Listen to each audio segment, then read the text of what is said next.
Pam, thank you. We look at the starting points before we begin play here this afternoon for the Colts. Manning needs help. They need to get people healthy. That's not really working out, at least this week. They're still without Joseph Adai and others. Dallas Clark on IR. Exploit the Cowboys secondary, and for Dallas, obviously control those defensive ends. Mathis and Freeney. Cowboys will start with a ball. Brian McCann, who's been bothered by a bad ankle, who's been a home run hitter for the Dallas Cowboys, takes a knee, and here we go with Jon Kitna headed out to the field, his 6th consecutive start, taking the place of the injured Tony Romo. They're the backs and receivers, and Troy, the offensive line for Dallas over the last few weeks has played better. Well, they have gotten better, and that's certainly something that was very much needed. I don't know how much that says. It's an offensive line that for much of this year has been very inconsistent. Kitna's put up good numbers. Coming off another 300-yard day against the Saints on Thanksgiving, and here's Felix Jones, who carries it for 6 over the left side. Aaron Francisco made the stop. He is part of the defense on the back end at strong safety. Here's what they do up front, and they don't blitz a lot, primarily, Troy, because they can get pressure with that front 4. Well, it's imperative for Indianapolis, if they're going to be able to play the style of defense that they want to play, those 2 outside pass rushers, Robert Mathis, Dwight Freeney, they've got to be a disruptive force in that backfield. 2nd down and 4, and they keep it on the ground. Felix Jones again, and Felix is out to the 30, depends on the spot. You know, the weird thing that's happened for the Dallas Cowboys is even though Jason Garrett took over as interim head coach, he's been the offensive coordinator here since '07. And earlier in the year with a healthy Tony Romo, and then even the early part with Jon Kitna, they weren't running the ball as much, and now there's been more of an emphasis on that ground game. Boy, there has been more of an emphasis. They've been as balanced as you can get between run and pass. 50% run here over the last 3 games since Jason Garrett became the head coach. And averaging over 30 points per game. Here's more for Felix. And Jones out of the backfield takes it for 6. Devell Connor made the stop for the Colts. You talked about Jon Kitna and how he has played, Joe. The last 2 games, he's completed over 70% of his passes. This offense, while Kitna has been the quarterback, has somewhat been feast or famine. You know, of the 5 starts coming into this game, 3 of those, this offense went for over 400 yards. The other 2, under 300 yards of offense. On 2nd down and 4, here's Choice.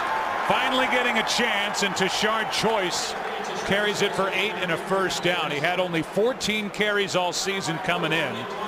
A guy who's in his 3rd year and who had 92 carries in '08, 64 last year, and lately he's been wondering why he's been left out of the mix. I think everybody's been kind of wondering. He has not had double-digit carries since October of last year. When he's been given his opportunities, he's really been pretty productive.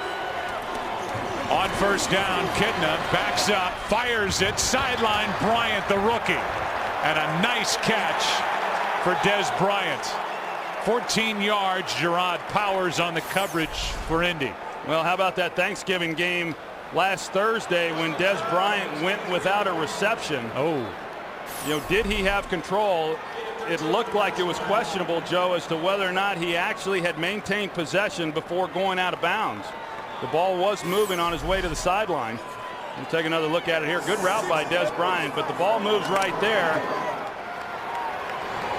Not so sure I wouldn't challenge that if I was Jim Caldwell. Yeah, even though the Cowboys are slow to get the next play off, there is no challenge.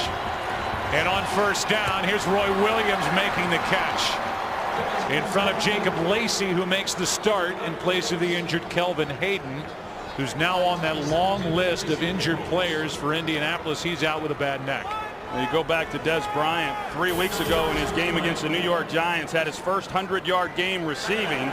He followed that up against Detroit with just 8 yards receiving. And then, as I was saying, last week against the Saints on Thanksgiving, he didn't even have a catch in that one. Only 8 yards over the last 2 weeks. He eclipsed that with his first catch in this game. Good opening drive by the Cowboys, and a delayed handoff to Felix Jones. Trying to get to the edge, and this time well played by the Colts defensively. Antoine Bethea out there to make the stop. So while we talk about the Cowboys offense, you look at the Indianapolis defense, they're 17th overall, but while the offense has taken it on the chin here lately for the Colts, the defense has been just as bad. They cannot stop the run. Yeah, this is a defense that has struggled throughout the season stopping people running the ball, but they're probably coming off of their best defensive effort last week in that loss to the San Diego Chargers. Play action, and now a screen set up for Bennett. Gets a block. Martellus Bennett has another Dallas first down. Bethea on the stop, a gain of 11, and a methodical march down the field by the Cowboys in the opening possession. Yeah, Jason Garrett doing a good job of mixing things up on this possession. They wanted to run the ball right at the Indianapolis Colts. They've mixed up some intermediate passes. We saw the one along the sideline to Des Bryant. They come back with the screen passes. There's probably not a defense in football that sees more screen passes than these Colts because of that outside pressure with their edge rushers. Already 5 first downs picked up by the Cowboys. Here's a toss to Choice. Welcome back to Shard Choice. Touchdown.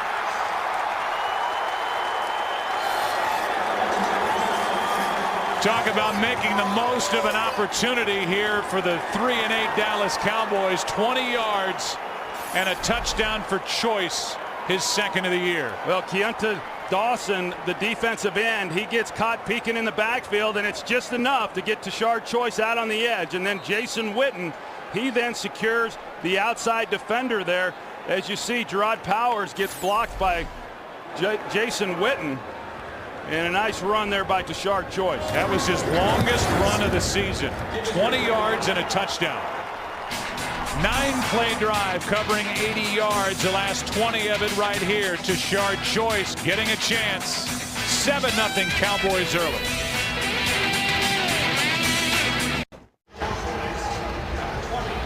Well, that wasn't so good for the Indianapolis Colts, was it? Very good for the Cowboys. Opening possession, 9 plays, 80 yards, 4:45 off the clock, and they made it look easy. Now we'll have the pleasure of watching Peyton Manning go to work and do his thing. Beeler gets into one. Tryon waiting for it, and he'll take it out. Justin Tryon out to a 25. So we know what happened for one offense. Tashard Choice made some moves and took it in. And now it's number 18 ready to go for the Colts, down 7. Today's game on Fox is sponsored by Bud Light. It's the sure sign of a good time. Here we go. Well, no quarterback around the NFL's thrown in more than Peyton Manning. The question is, who is he throwing it to? Lately, it's been a lot of the other team. And this time he throws for his tight end, Jacob Tamme. And so if he's not throwing it to the other team with 7 interceptions over the last 2 games, he's had to make do with the guys he's got on the outside and at tight end because of injury. I like that. They talk about what a down year this is for Peyton Manning. 22 touchdowns and 11 interceptions in a down year. Here is Tamme, who makes the catch. He's been busy. More catches at the tight end spot than anybody across the NFL over the last 5 weeks. That's good for 8. 3rd and 2 coming up. Yeah, they're fortunate to have Tamme because they lost one of their biggest weapons in Dallas Clark, and Tamme coming into this season with just 6 career receptions in his first 2 seasons. Nobody was real sure what he would be able to do in a real game. They saw him playing well in practice. He's been exceptional. 3rd down and 2, empty backfield, and that's Garcon for the first down.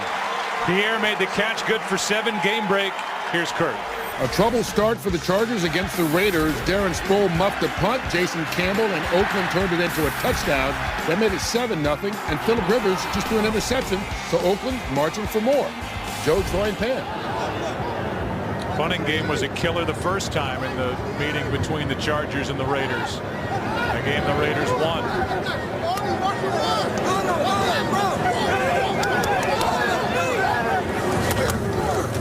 Handoff to Donald Brown.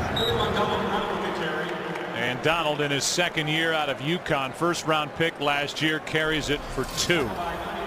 And while we look at the backs and receivers, it's Brown running it. We'll see a lot of Javaris James because of the injury to Joseph Adai.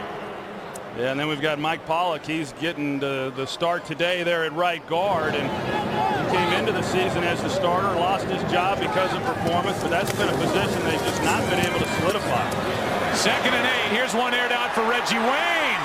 What a throw, and it's picked off. Ripped away by Alan Ball. And that is the 8th takeaway by this Dallas defense over the last 3+ games. Good throw right in the hands of Reggie Wayne, but Alan Ball swoops in for the pick, his 2nd of the year.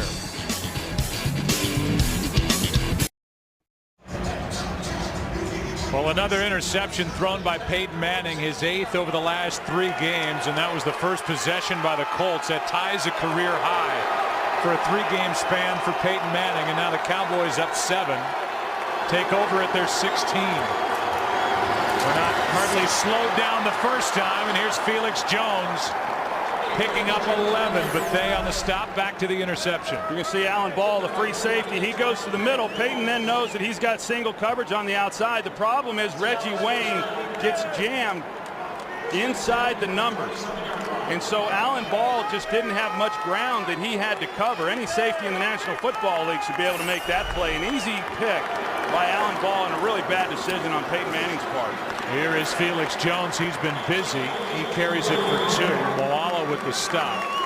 Well, the Jacksonville Jaguars have already won today. They started the football Sunday tied with the Colts on top in the AFC South. The Jaguars and the Colts will meet here in 2 weeks.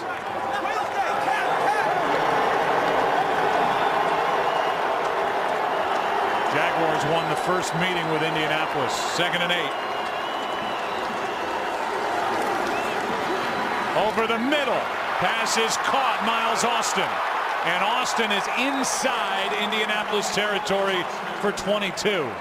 You know, the whole key for anybody playing the Colts, as I talked about, is you got to control these outside pass rushers. The Cowboys put Martellus Bennett out to give Doug Freese some help, widen the edge, and then you're able to get the ball down the field to Miles Austin. This is a defense that, although they've been good in pass defense, it's all predicated by a pressure by those defensive ends. They don't get that. I don't think this secondary can hold up. Here is an end around. Miles Austin, who had a 60-yard touchdown run on Thanksgiving, carries it forward for 5 yards. Keontae Dawson on the stop. That's now 13 snaps, 8 first downs picked up by the Dallas Cowboys so far offensively.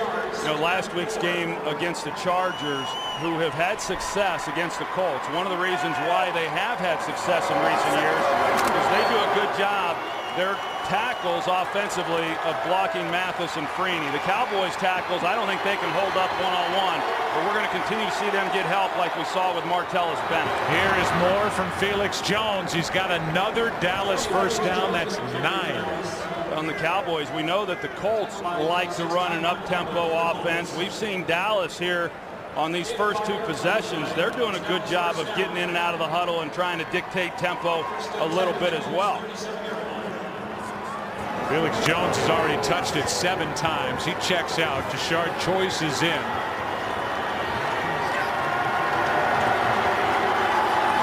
On first down.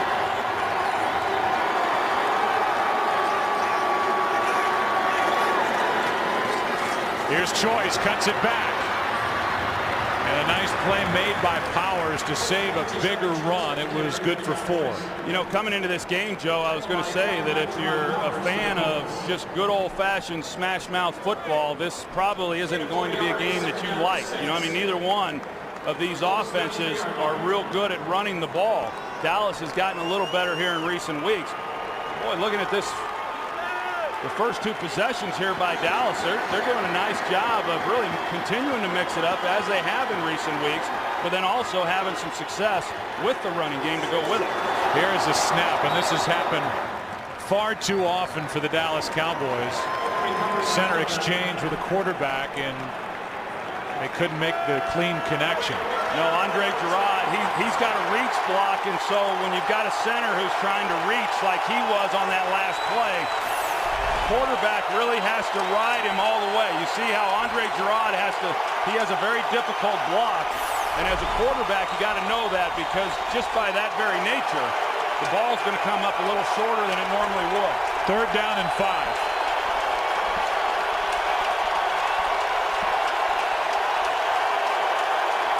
Inside handoff choice. More trouble for Indianapolis. Cannot stop the run, but they on the tackle, a gain of 11. And when we talked to Hudson Houck, the longtime offensive line coach for the Dallas Cowboys, among other stops, he said since Jason Garrett took over and now we put on pads on Wednesdays, it has helped us get in a groove. It's helped us with the run game, and it's helped us cover up some of the deficiencies we have on the offensive line. There's a lot of coaches out there, Joe, that don't believe you should put these professionals in pads during the week. I disagree. I think teams lose their toughness and their physicalness when they don't get in pads every now and then during the weeks. Here is Witten with his first catch. And Jason Witten is upended by Lacey after a gain of 4.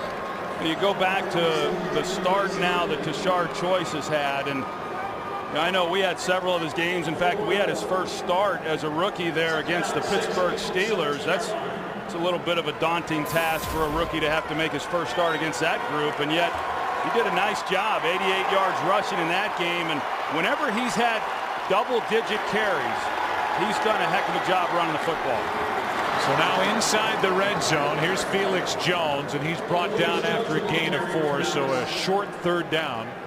3rd and 2 coming up for the Dallas Cowboys, who were one defensive play made by Malcolm Jenkins on Thanksgiving, ripping the ball away from Roy Williams, and being 3-0 under Jason Garrett, and they're rolling here early at Indianapolis.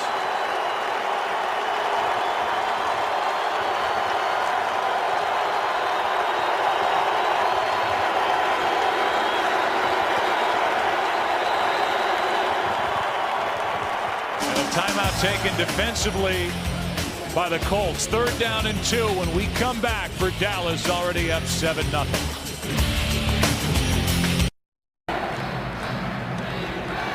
What an opportunity for the Dallas Cowboys, already up 7-0. Got an interception from Alan Ball, and now here they are, 3rd and 2.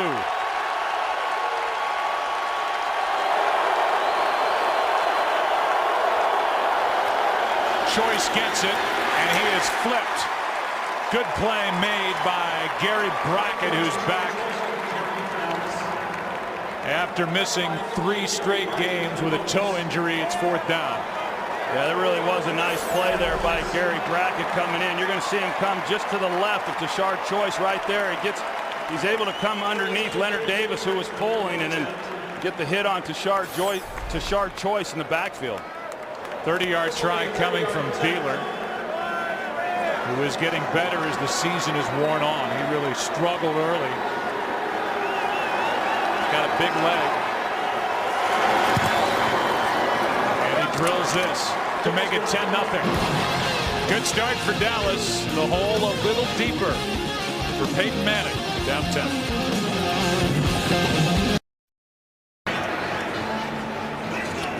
There's the drive put together by Dallas.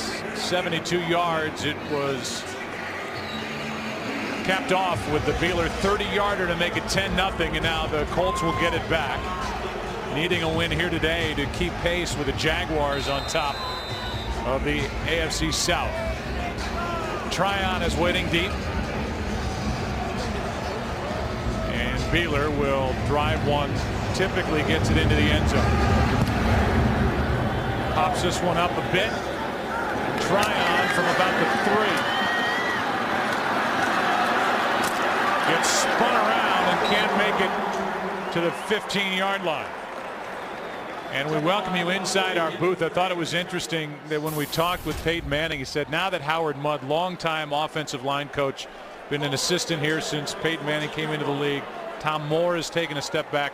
Now Peyton Manning has to be the heavy around a lot of these guys and get in players' faces. Yeah, and that's a lot of pressure on a quarterback to have to do those types of things. I've been in that situation, and I think the thing that you've got to really guard against if you're Peyton Manning is how that then impacts the relationships you have with your teammates within that locker room.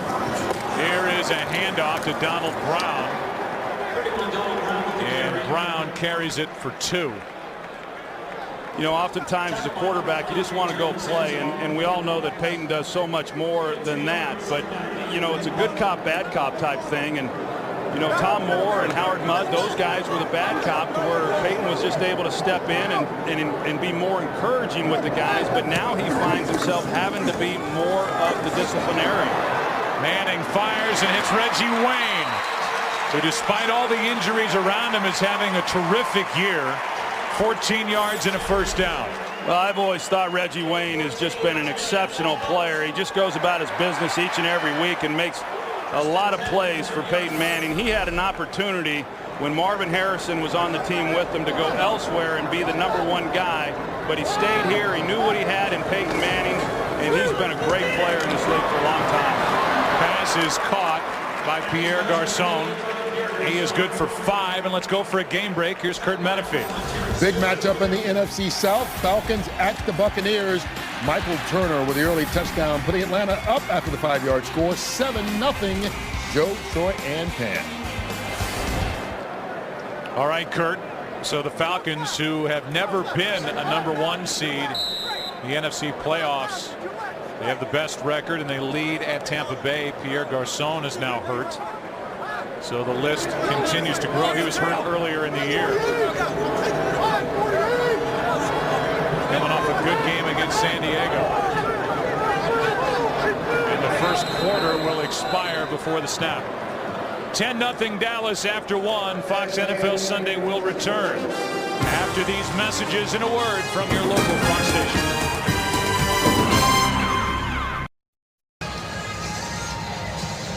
In that first quarter, Dallas 152 yards, 85 of them on the ground.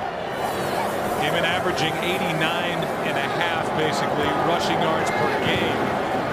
2nd and 5 for the Colts, down 10. And here's Brown being ripped to the ground by DeMarcus Ware.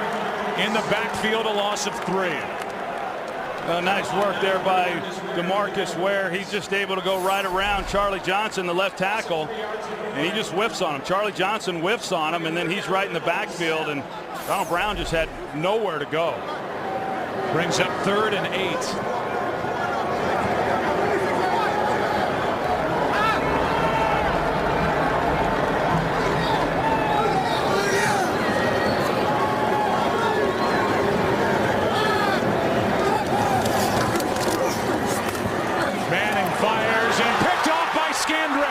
Another Manning interception. Scandrick, touchdown.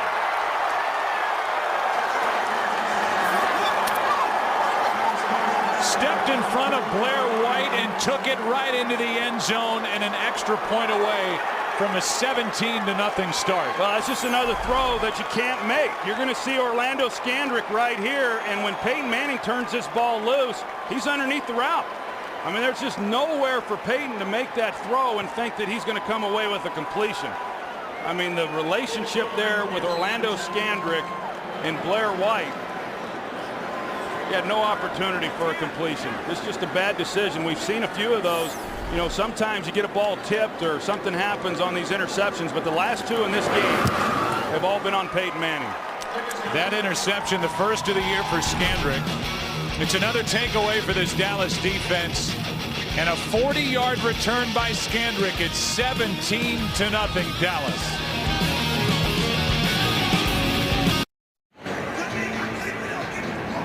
How about the numbers piling up that are not good for Peyton Manning? And that's now 3 interceptions returned for touchdowns over the last 2 weeks against Peyton Manning, twice in the Charger game, and now, I mean, he hasn't gone through a stretch like this that we've seen, I mean, even in his rookie year, but certainly not in a long, long time. Beeler hits it. Tryon will take it out.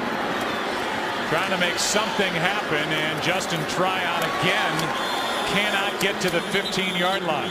Back to the interception for the touchdown. You know, based on the way Dallas was playing coverage, the inside receivers are the guys that have to be able to win. Peyton knows that, so that's where he's looking. That's where he wants to go with the ball. The problem is Orlando Scandrick is sitting on this route, and you're going to see he clues in then on Peyton Manning. He's looking at him there. The ball comes out. He's got a break on it the entire way.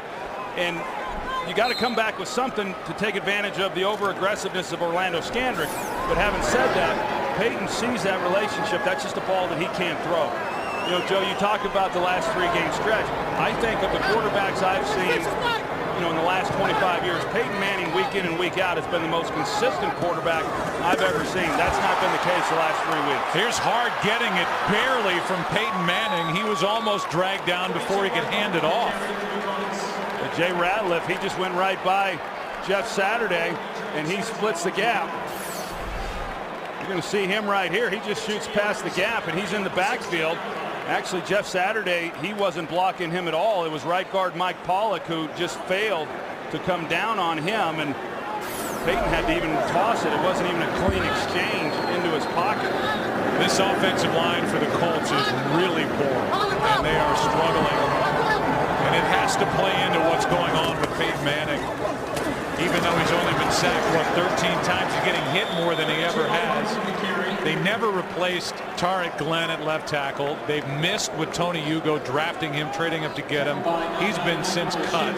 They cut Lilja. They have different guys rotating in at guard. They're a mess up front. Well, it's one thing when you're getting hit or getting pressure on pass plays, but when you start getting tackled, when you're handing the ball off, you know you're in for a long day. It's 3rd down and 4.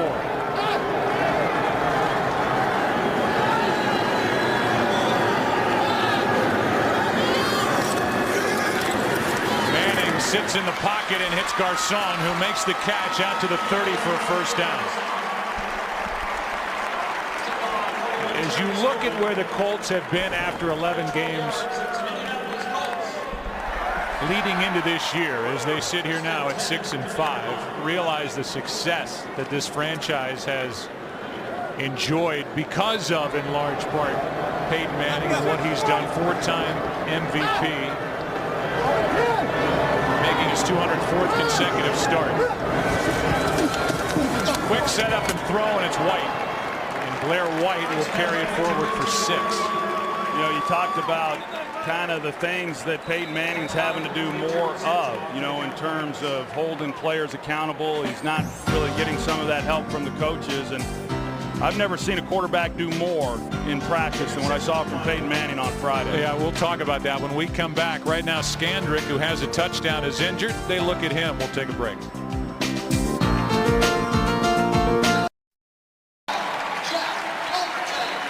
Orlando Scandrick seems to be fine. He ran into his teammate Sensabaugh. He got up and walked off. It's 2nd and 4 for the Colts.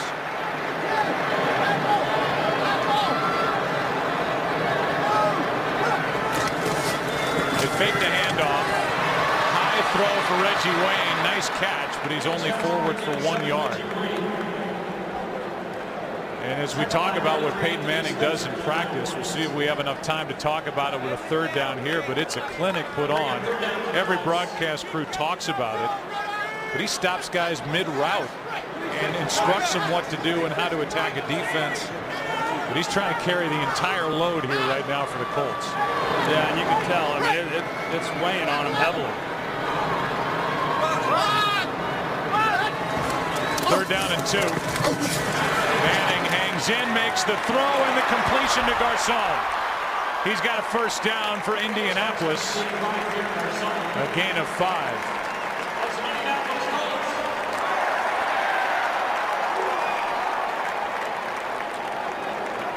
Offensive coordinator is Clyde Christensen, and that comes with an asterisk. Anybody with Peyton Manning, whether it's Clyde Christensen or Tom Moore, at least in practice, they kind of take a back seat.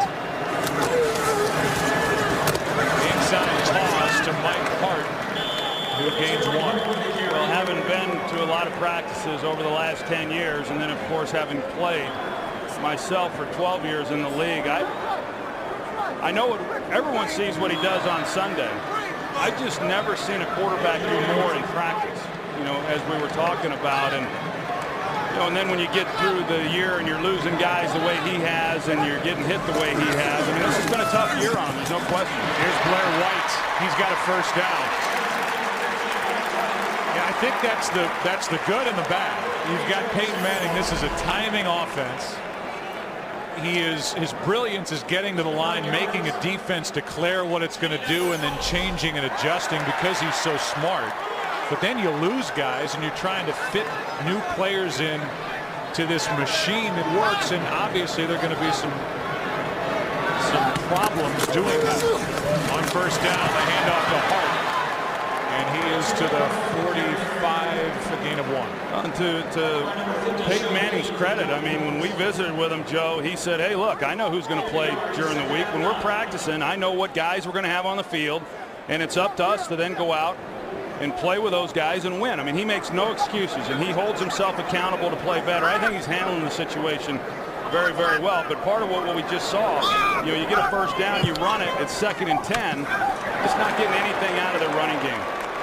This is kind of like a run, basically, as Victor Butler makes the tackle. Mike Hart got it on that little inside flip, no gain, and now it's 3rd and long. Colts trying to catch the Cowboys defensively changing. Penalty flags fly. Cowboys may have had too many men on the field as the quick snap caught Dallas. Look at all these players trying to get off the field and some on. They still couldn't get the first down. Well, that's just a great job by Peyton Manning seeing it and getting the ball snapped. 12 men on the field. Defense. 5-yard penalty remains. 3rd down. So they'll take the penalty, and it's still 3rd down. It's the first penalty of the game as Jason Garrett looks at his defense, which comes in to this game having taken the ball away more since he took over as interim head coach, but giving up actually more yards per game. Well, the big thing that Dallas has done defensively here in the last 3 weeks is, you're right, they're giving up a lot of yards, not real good in the red zone. In fact, they're awful in the red zone, but they've gotten takeaways. They've already gotten 2 in this game, and that's something they just could not do through the first 8 games of the year.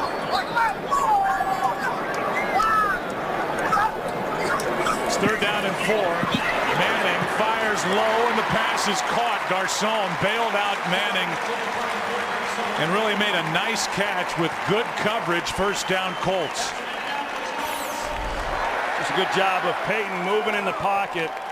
And yeah, a little bit low, but a receiver likes that ball a little bit low, especially when he's coming in over the middle of the ball. It helps protect him, and Peyton going to the ground once again. I think a lot of people look at the sack numbers on Peyton Manning coming into this game. He had only been sacked 13 times, 2nd best in the NFL.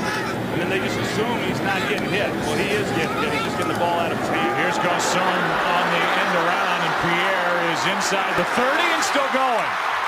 Good run by Pierre Garcon, who picks up 11. Got around Mike Jenkins and got a first down. A pretty good stiff arm right there by Pierre Garcon, and he's able to then break away from Michael Jenkins.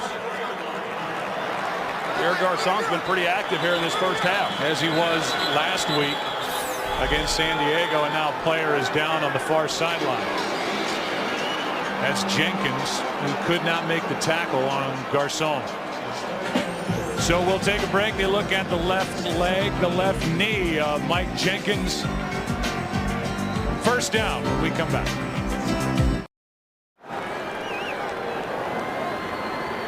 Jenkins got up and he walked off. Didn't have to go far. He was on the sideline. Appears to be okay. First down, Colts.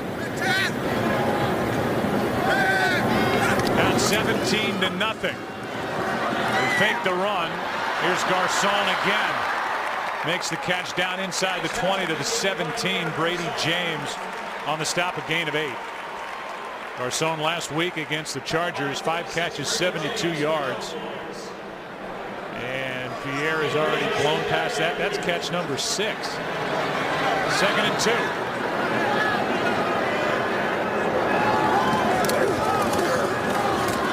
Handoff for a first down to Donald Brown. That carousel has continued on the inside at guard for Indianapolis as Jamie Richards, 61, has taken the place of Kyle DeVan. Yeah, the guard position on both sides has not been real solid. In fact, really across the board. Even Jeff Saturday, who's been such a mainstay for this offensive line for 12 years now, he has not had as good a year as what he has had in the past either. 15th play of the drive, end zone, Garcon, touchdown.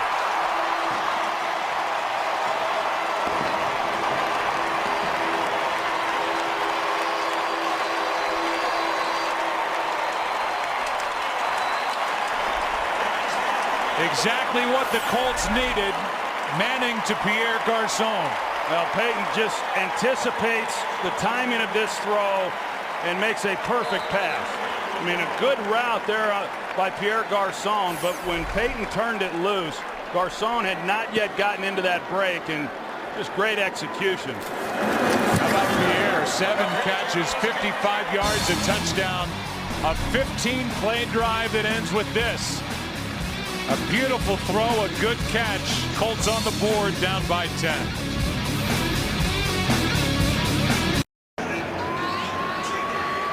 For Pierre Garcon, his 7 catches ties a regular season career high at 11 in a playoff game against the Jets. But for a guy who was the 4th selection in the 6th round by the Colts back in 08, Peyton Manning's been looking for him, finding him. Manning was 10 for 10 on that drive. Taking it out of the end zone is McCann. And well covered downfield by the Colts. Al Afalava made the stop after a 16-yard return. It's the first ever American Country Awards, hosted by Trace Adkins, with over 15 performances from country music's biggest stars.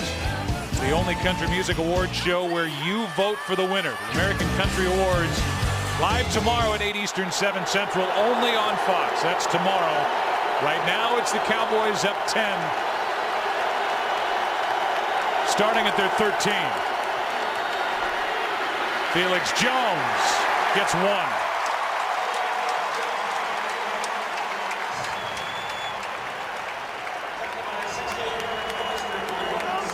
You look at Felix Jones really this year and the way that he has run the ball. The one thing that's really been missing is that he has not had near the explosive runs that he had his first few years in the league. He's heavier than what he was when he came in the league, but you just haven't seen that burst, and no one's really able to understand exactly why that is.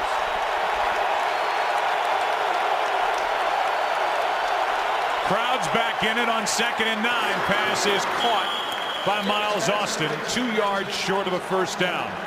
Lacey on the coverage. Well, they get Miles Austin involved, over the last 4 games. He really has not been all that involved compared to where he was earlier in the year. The first 2 games, he had 20 receptions. He was on pace for a monster year. Things slowed up a little bit once Tony Romo went down. 3rd down and 2.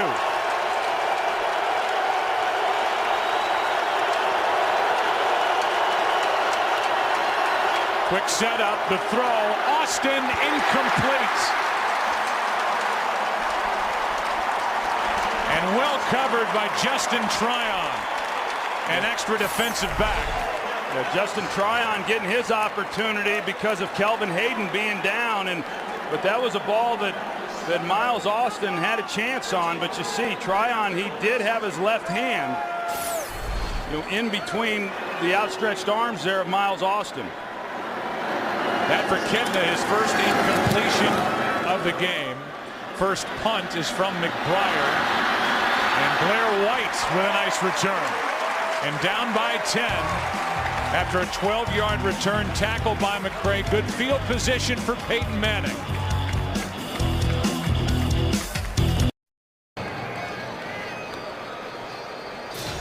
We welcome you back to Indianapolis. They're the offensive leaders, and for the Colts, a 15-play drive to get them on the board last time they had it, trying to maintain some of that momentum. You see Donald Brown, 4 rushes, 4 yards. I think I wouldn't even run the ball again. I like my chances just letting Peyton Manning throw it every down rather than waste a snap handing it off for 1 yard.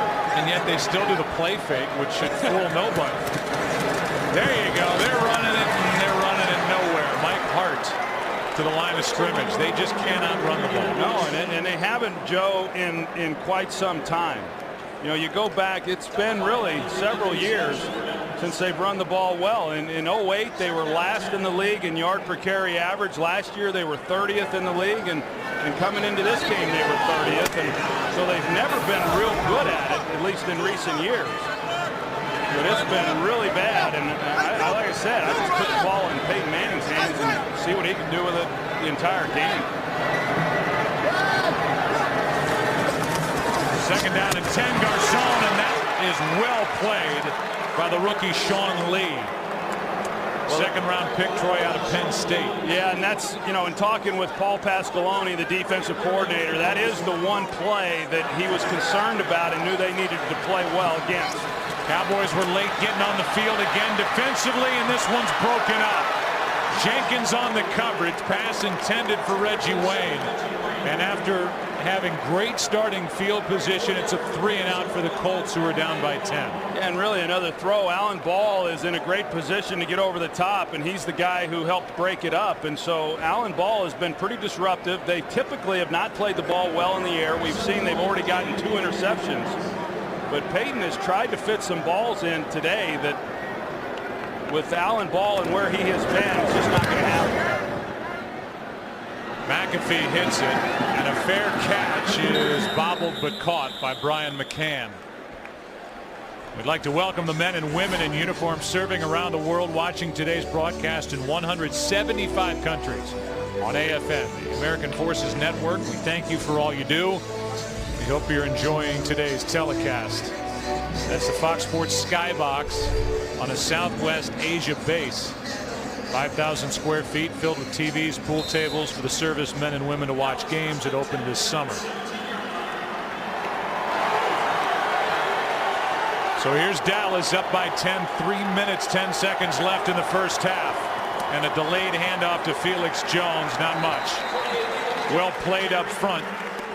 Gary Brackett, who's back at middle linebacker, was in the middle of it, a gain of 2. Well, I know they're glad to have Gary Brackett back. He's been the captain of this defense for a long time, and they had to move the rookie Pat Angerer from the outside to the middle when Brackett's been out.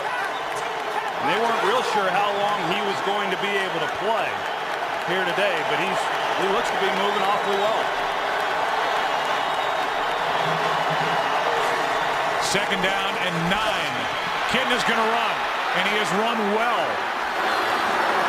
Has a 29-yard touchdown run already since taking over, and now he picks up a first down as he's driven out of bounds, a gain of 18. He just kind of lulls people to sleep because people don't expect him to run the ball, and you're going to see this open up right in front of him, and so why not? Everyone's got their back to him. Brackett was really the only guy. You can tell he's a little bit hobbled there with the toe, not able to run quite at full speed, but you know, John Kidna is one of those savvy type guys. I think he's a player who, he doesn't wow you a lot when you just watch him practice, but he's the guy who's going to make the play and do something to beat you, and he's a great competitor, and he's played very well as an experienced veteran guy filling in for Tony Romo. And we'll be at the 2-minute warning when the Cowboys snap it the next time. A first down, the ball at their own 38 as they lead the Colts by 10.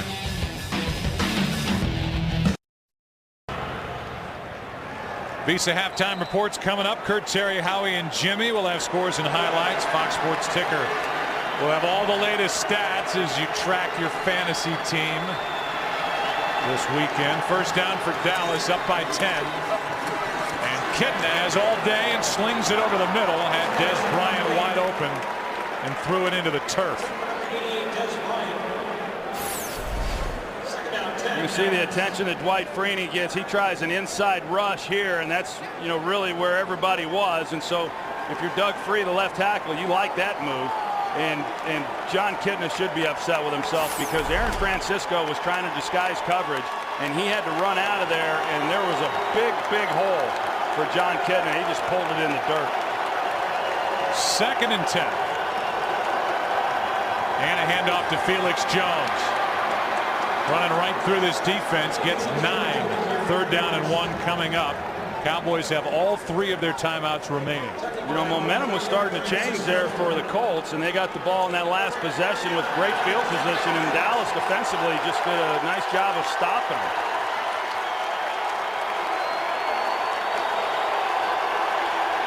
And now a timeout taken by the sideline. Kitna was playing around changing the play at the line, and Jason Garrett on the sideline just called the timeout.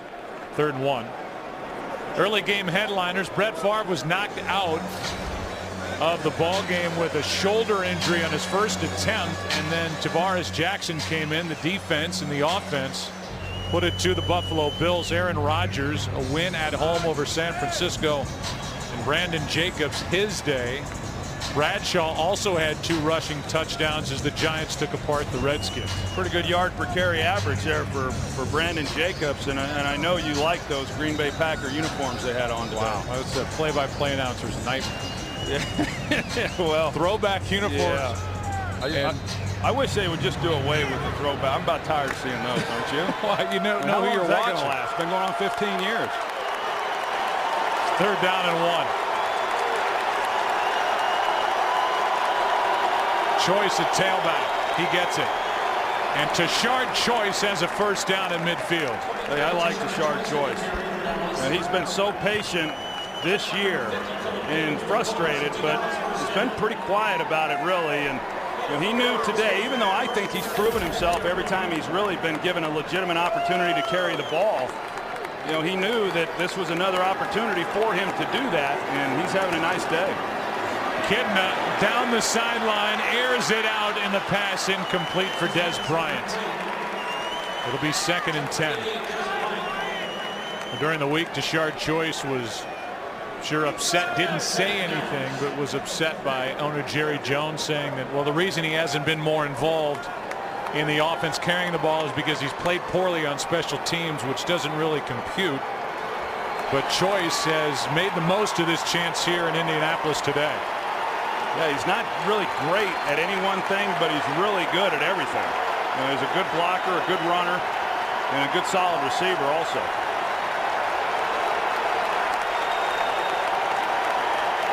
On 2nd and 10, Kitna steps up, finds Bennett, and Bennett dropped by Tryon, with Bethea coming to help, a gain of 7.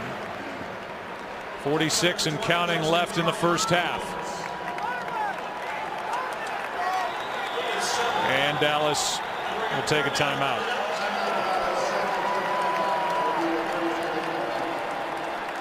John Kitna, at the age of 38,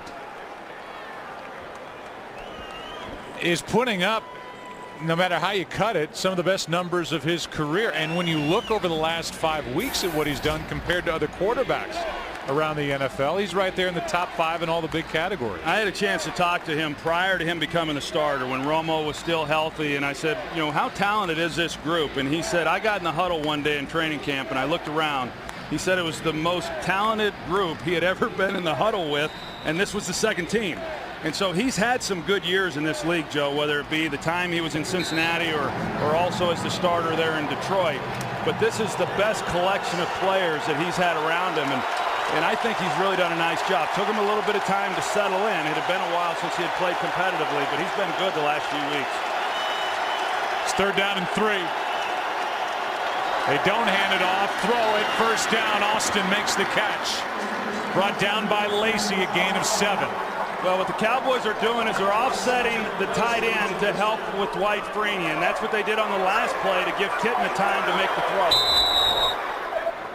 They're going to clock it on 1st down, so back to the throw. You're going to see Martellus Bennett, how he's offset to not give Dwight Freeney a short edge to get the pressure then on the quarterback, and here's the throw. And this is a big 3rd down right here, because what happens is this leads to points.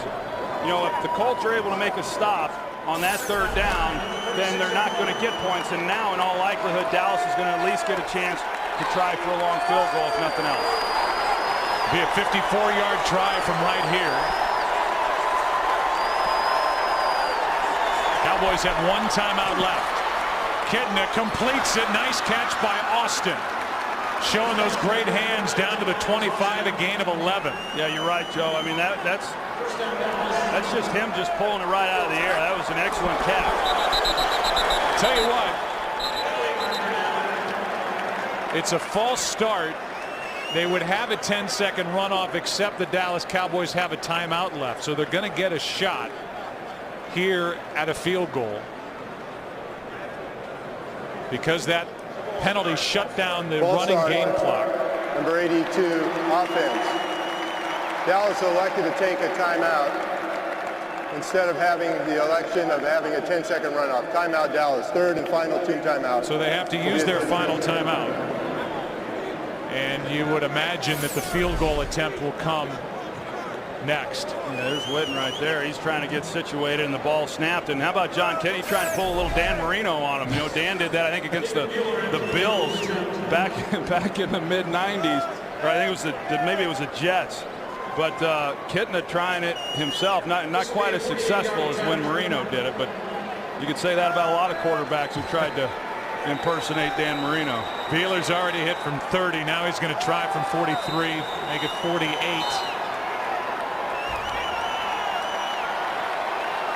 To add to what is now a 10-point lead. Good snap, good hold. Beeler missed it. So a legitimate chance, and David Beeler is now 14 of 20. Kicking field goals in his first full year of getting to do that in the NFL. He pushed this one wide right.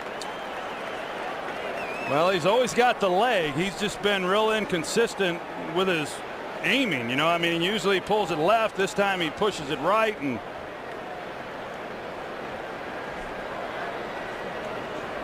so Kitten is ticked off after getting his team down the field in a position to add to a 10-point lead. I know how the quarterback feels sometimes when you get down there in a position and you're not able to come away with any points. An 11-play drive covering 53 yards, no points. It's 17-7. Halfway through it, Cowboys have come to play. It's halftime in Indianapolis. The Indianapolis Colts did a 15-play drive, and Manning was 10 for 10 for their one touchdown. You can follow your favorite team all season long. Go to itunes.com/NFL. Glad you're with us. What kind of a second half is it going to be for the Indianapolis Colts, who started last year 14-0? Pulled their starters in the Jets game, the 15th game of the season. They lost that game. Lost to Buffalo. They ended up in the Super Bowl. They've played in 2 of the last 4 Super Bowls, but they're 8-8 since that 14-0 start a year ago. And right now trying to win here today to keep pace with the Jacksonville Jaguars, who won today. Right now it's the Jags on top in the AFC South. Those two teams meet here in 2 weeks. Beeler pounds it toward the back of the end zone, and Tryon will take a knee. Down to the field, here's Pam Oliver. Well, Joe spoke to Jason Garrett about the team's offensive goals for this half. He said, first of all, we got to respect the fact that we're playing against a very good football team. Also have to continue our mix of the run and the pass. Jim Caldwell said, we have got to stop them from being so effective running the football. He also said we need to get some turnovers to match the Cowboys' 10 points off turnovers in the first half. Back to you. All right, Pam. Yeah, a couple of Peyton Manning interceptions. One went directly into the end zone for a touchdown, returned by Skandrick. Down by 10, starting with a throw. Pass is complete to Reggie Wayne, who has a first down and more. Reggie Wayne came into this game number 2 in the NFL with 76 catches. He picks up 16 yards and a nice completion to start this second half. Yeah, he's been kind of the one guy that Peyton Manning's been able to rely on. You see Orlando Skandrick, who had the interception. Right now Brian McCann is playing in this nickel package. On first down, this is Donald Brown, who gets to the 40 and then is thrown to the ground, a gain of 4. Brian McCann out there on coverage, so Skandrick is out. He is one of the extra defensive backs. That means that McCann gets more action, and number 37 has come up with some big plays, including a 101-yard interception return for a touchdown to the Giants 4 weeks ago. Here's Tammy. The tight end makes a move, and he's down inside the 35. Newman on the stop, a catch and run of 26. Well, you see Tammy, he comes off the line of scrimmage, and he's got Brooking on him, and you know, this guy runs very well. And I know that Peyton Manning said, hey, Tammy has got to be able to beat the matchup whenever Keith Brooking is on him, and he did there. Longest play of the day for Indianapolis, 26 yards. Here's one for it all. Juggled, caught, touchdown. Reggie Wayne, what a catch.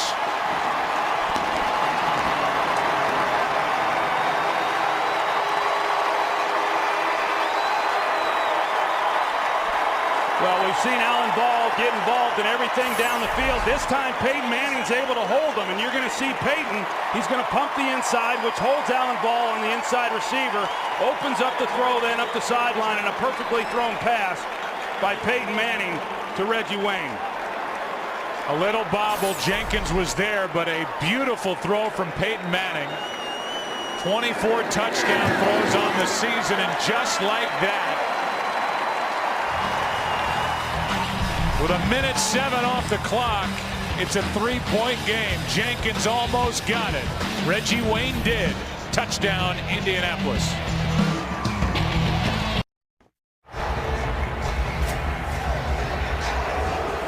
Well, it was a 10-point game at the half. It was 17-0 right out of the gate. Dallas on top, and Peyton Manning said, so what? Off to work we go, and it's a 3-point game. Well, you never get comfortable when you're playing against Manning. And now the Dallas Cowboys have Des Bryant returning the kick right up the middle. And Bryant, the rookie, is out to the 39. Don't get comfortable with Des Bryant returning kicks either. No, he's returned 2 punts for touchdowns. And now a 42-yard kick return right up the middle. Well, here's the one play to Jacob Tamme against Keith Brooking. Keith Brooking was questionable all week long because of a sprained foot, and he just cannot run with Tamme. And then this is the touchdown. Just great execution by Peyton Manning, holding Alan Ball. So, like I said, something he was unable to do for most of the first half, but he did there and got the one-on-one isolation to Reggie Wayne. Kitna's in trouble, spins out. Penalty flag for a hold, and Kitna's dragged down on a nice play by Pat Angerer, the rookie linebacker out of Iowa. Number 68 offense. 10-yard penalty, still first down. That's Doug Free. Yeah, and you can understand why, because he's going to get the bull rush right there by Dwight Freeney. You know, Dwight Freeney, as most people know who've been watching him play over the years, he's got a great spin move. He's got a couple different spin moves, actually. And as good as those are, I like his bull rush the best. And it's awfully effective because once a tackle starts worrying about that spin, then you're susceptible to someone coming right at you with power like he just showed.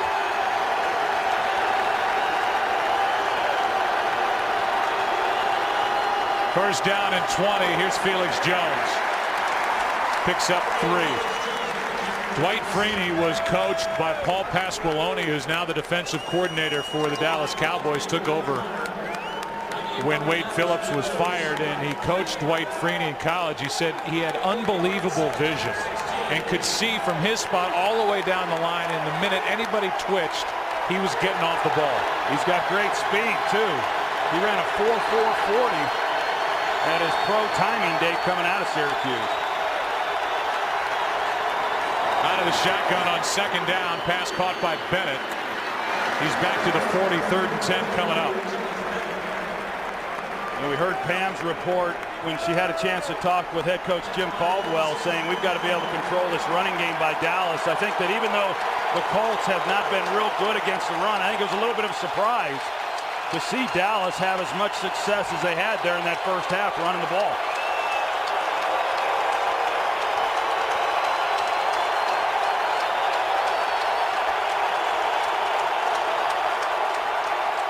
Third down and 10. Kitna going to try and run for it, and he slides forward short of a first down. Cornelius Brown was there, and by less than half a yard, it's 4th down. Yeah, John Kitna, here he is. He's trying to get the first down and at the same time protect himself. Had he have just tried running through that and then dove for the first down, even knowing there's going to be contact, he would have been able to pick that one up.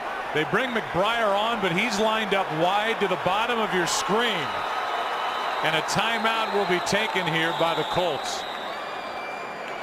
So the special teams coordinator, Joe DeCamillis, with a little trickery, and the Colts want to talk about it. It'll be 4th down, Dallas, when we come back.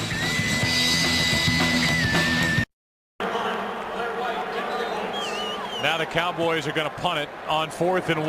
McBriar has had a great year. Blair White catches the ball at the 12. Fair catch.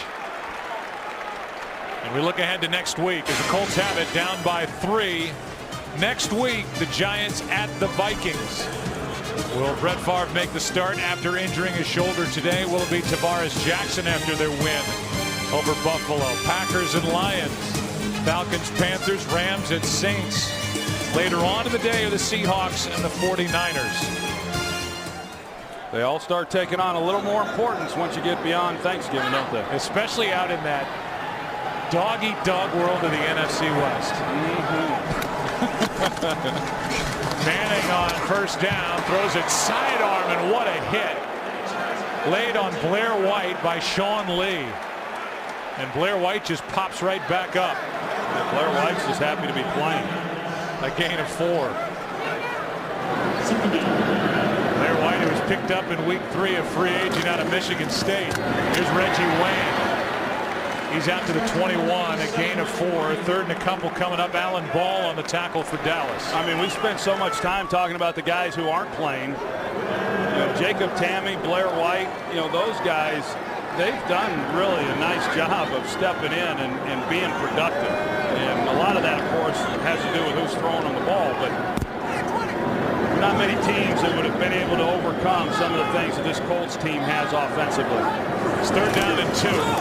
Handoff is to Mike Hart, and Hart can't pick it up. First guy there was Brady James, and so it's a 3 and out, it would appear, for the Indianapolis Colts. They tried to run it, and they proved once again that they can't do it. Yeah, they just can't get any type of movement up front. And hey, I'm all about running the football and trying to keep a defense off balance, but when you've just had no success whatsoever really doing it, and you've got Peyton Manning your quarterback, I think that I would just say, okay, and right now, Joe Heck, he's on pace to have more passing attempts than anybody in the history of the game.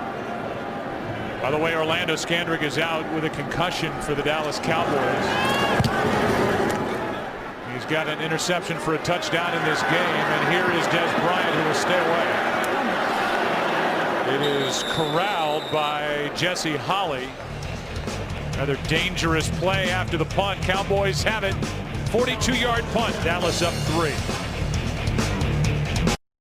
Away with breast cancer, and he still thinks he can help an NFL team as a backup. Yeah, well, he's shocked that Carolina and maybe a couple of other teams didn't call him and give him a chance this year. At 40, he'll be 43 next week. Here's Felix Jones, a nice run on first down. The Cowboys are doing what the Colts can't, as Jones picks up 5. You know, and Jeff George, he ended up playing, which is surprising to me, ended up playing for 8 teams, you know, during his NFL career, and never was able to really find a home. But, well, I tell you what, you watch him throw a ball, there haven't been many that could throw it better than he could. It's 2nd down and 5 from the Dallas 41. Jones brought down in the backfield. Play made by Eric Foster.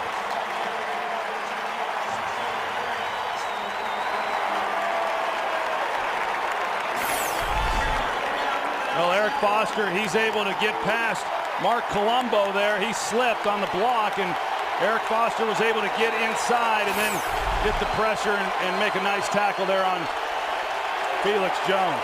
Loss of 5, 3rd and 10.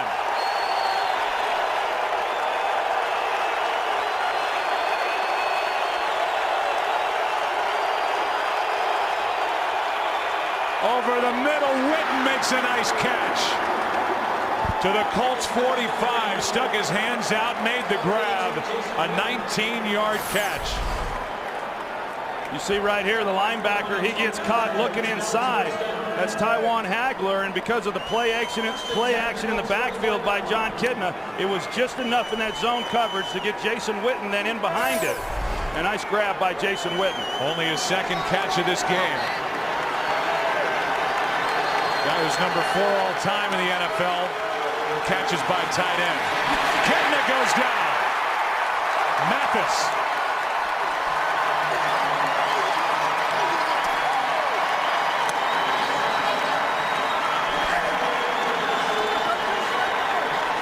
First Colts sack of this game. They're starting to heat up now on this defensive front, and Colombo got beat, we saw earlier, by Eric Foster. This time he got Robert Mathis, who was able to go right through him and then get the sack. Loss of 9.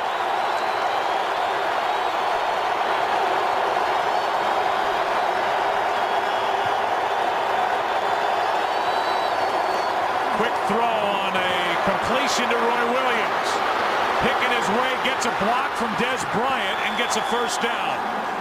How about 2nd and 19, and Roy Williams is good for 22.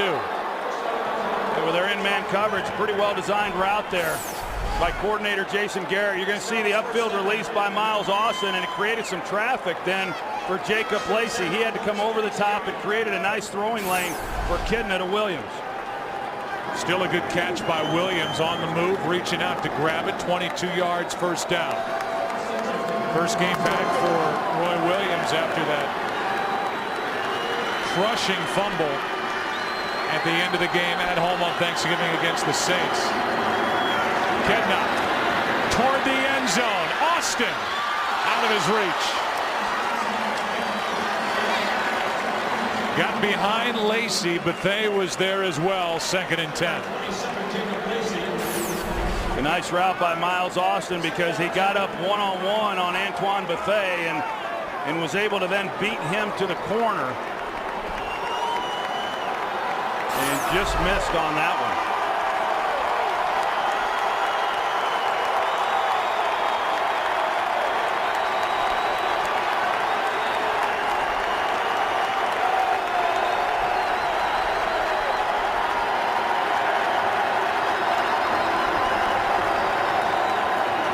On 2nd and 10 choice. Brought down by Cavell Connor, a gain of 4. And we see Antoine Bethea, and he, coming into this game, was leading the Colts in tackles, and so he's a guy who they prefer to have around the line of scrimmage. He certainly will get back and he'll play coverage, as we saw, but one-on-one with Miles Austin on that corner route, a pretty good matchup there for Dallas. Gerard Powers out of the lineup for the Colts on 3rd and 6. This one for Miles Austin, not looking for it, and almost hit him.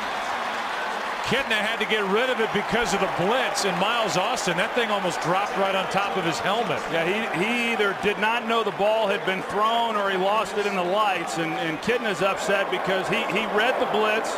He knew he had to get it out of his hands, and he had one-on-one, and Cornelius Brown, he never saw the ball either, so had Miles Austin have been able to locate it, he would have had a pretty easy chance to pull that one in for a touchdown. And here's a reaction from Kidna. And now field goal try, 46 yards for Beeler, 1 of 2 on the day. And after pushing a 48-yarder his last time, he drills a 46-yarder. I don't know what Kidna would have done had he missed that one. Applause from Jason Garrett, whose Cowboys are up by 6.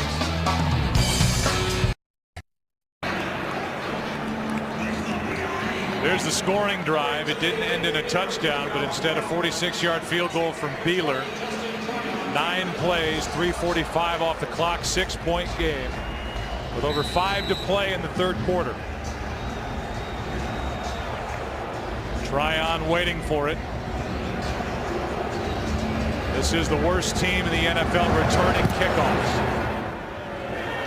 Tryon has had a rough day so far, and he'll take a knee. Let's go back to that play with Kidna getting rid of it on the blitz. Colts 1st and 10 at their own 20-yard line. Yeah, Kidna did all he could as far as getting it up, but as you can tell, Miles Austin just had no idea where the ball was, and it looks like he's maybe pointing at the lights, and then Des Bryant, he came over to visit with John Kidna, and John Kidna is he's a little fiery and a little perturbed today. He's just not in the mood for conversation. Bryant was the one fiery in their last game at home against the Saints. Yes, he was. Meanwhile, Peyton Manning is 17 for his last 18 with 2 touchdowns. After a 4-for-7 start with 2 interceptions. He's got time, and he flips it, pass caught by Hart. And Hart is dumped. by Sean Lee. And now Hart limps off. He's been bothered by a bad ankle and he hobbles away. A penalty flag down on that first down throw. Pass interference, number 15 of the offense. 10-yard penalty, still first down. They get Blair White on an offensive pass interference. Hey, Sean Lee, the second-round pick out of Penn State, the linebacker, 6'2", 242, looks like he can run. And he's been out there in coverage. He was the one who made that play, and it looks like Hart has re-injured that left leg. You know, Sean Lee, he got a pretty good education on how to play the linebacker position there at Penn State. They've had a few over the years. First and 20 from the 10.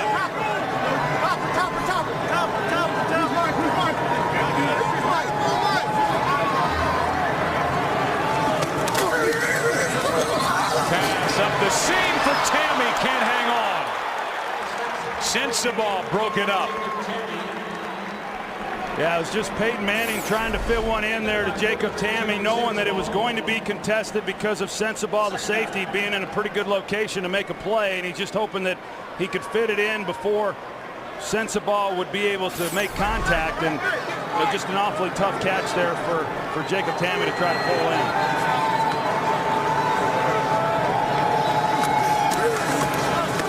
Take the hand up on 2nd and 20, and the pass is picked off. Intercepted by Lee. The rookie with his first. Sean Lee. Touchdown.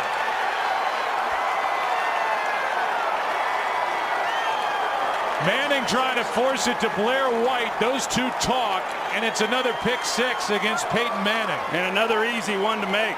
You know, Sean Lee was playing deep. He was basically playing deep middle. You know, he's down the middle of the field and just reading Peyton Manning the entire way. You got Blair White, who's trying to work then to the seam, but Peyton, because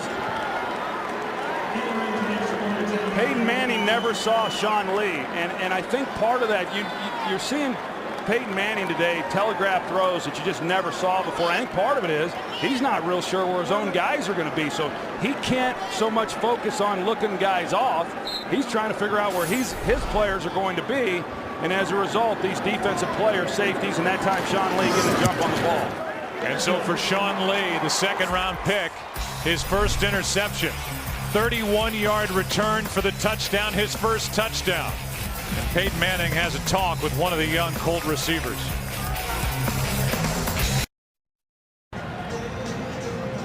How about now 10 interceptions in the last 3 games for Peyton Manning. 4 have been returned for touchdowns, 2 last week, 2 today. And it's a 13-point Dallas Cowboy lead. I'm just seeing Peyton Manning do things that, you know, as far as staring down receivers and not moving defenders, I just never seen him do those types of things in all these years. Tryon will just take a knee. Let's go back to that interception by Sean Lee. Yeah, you can see Sean Lee right here, and he's just going to drop deep middle. And he's reading Peyton Manning the entire way. You see Peyton, all he's doing is trying to figure out where Blair White is going. And Sean Lee, a rookie second-round pick here, you know, I think he might have kept that ball. Not many guys, and as a rookie, get a chance to pick off Peyton Manning, but he got pressure in the pocket, as you see, and he got a little banged up. Sean Lee did. He doesn't have the ball with him, but we're seeing Peyton Manning just doing some things in this game and really in the last few weeks that we're just not used to seeing. I think, again, it goes back to having all these young receivers around. Javaris James goes to the line of scrimmage. Let's go for a game break. Here's Kurt Menefee. Same highlight, different game. This time it's Seattle linebacker Lofa Tatupu picking off Jimmy Clausen and returning it 26 yards for a score. Seattle has scored 17 unanswered, has a 3-point lead over Carolina. Joe? All right, Kurt, thank you. Seattle very much alive in that poor NFC West. Manning throws and completes. Reggie Wayne with a flag down. Thrown in the secondary. Yeah, it looked to me like that might be on Michael Jenkins. This could be the second penalty on Indianapolis, or is it against the defense and Jenkins? It appears Jenkins. There's no foul on the play. The result of the play is a first down. So you saw that contact, and one official overrules the other. They pick up the flag, and it's a 17-yard completion to Reggie Wayne.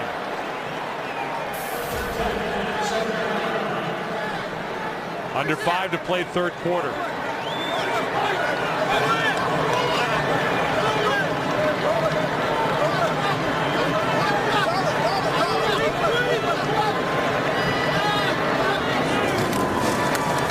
To Javaris James.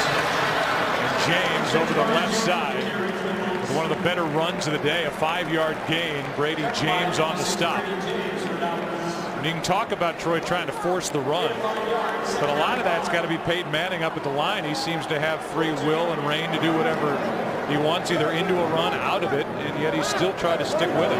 Yeah, I think he's trying to, because what he has seen this year is teams just playing coverage against him and just daring them to be able to stop the run or to be able to run the ball against a front that favors them. Here's James on a little drop-off pass, and Javaris going to fight for a first down. Peyton Manning has been in the playoffs as the two teams start to rough it up. No flags are thrown. Manning's been in the playoffs 10 times in his 12-year career coming into this season. Super Bowl team from a year ago. Right now, Indianapolis trying to win here to keep pace with Jacksonville, and they have their rematch with the Jaguars in 2 weeks. And remember that Jacksonville won the last time these two teams met.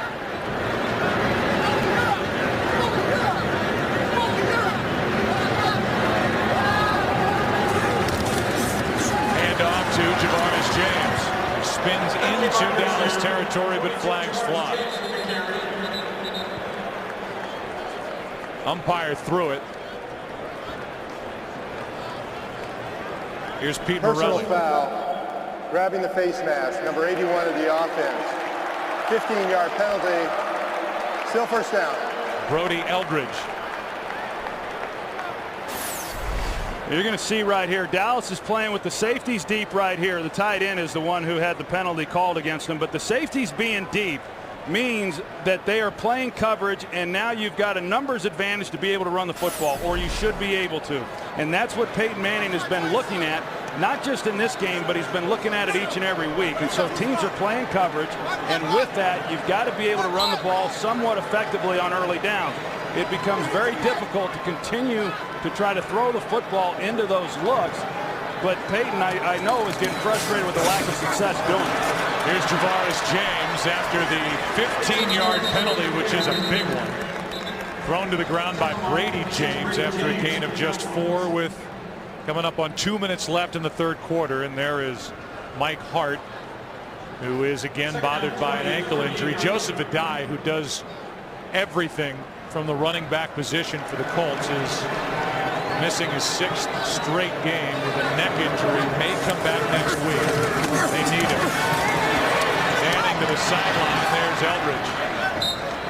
And Brody makes the catch, a gain of 8. Clock continues to wind. 3rd and long coming up. And what happens then is, because Dallas is playing, they're just determined not to give anything deep down the field. And so Peyton is having to be very, very patient. Now you're sitting here looking at a 3rd and 12. And he knows in order to pick up this first down, he's got to try to get the ball down the field, something that's been hard to do. Cowboys are showing blitz. And Manning checks out of something.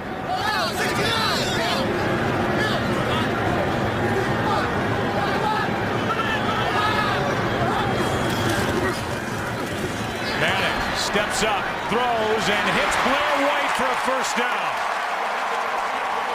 A big completion from Peyton Manning of 13 yards.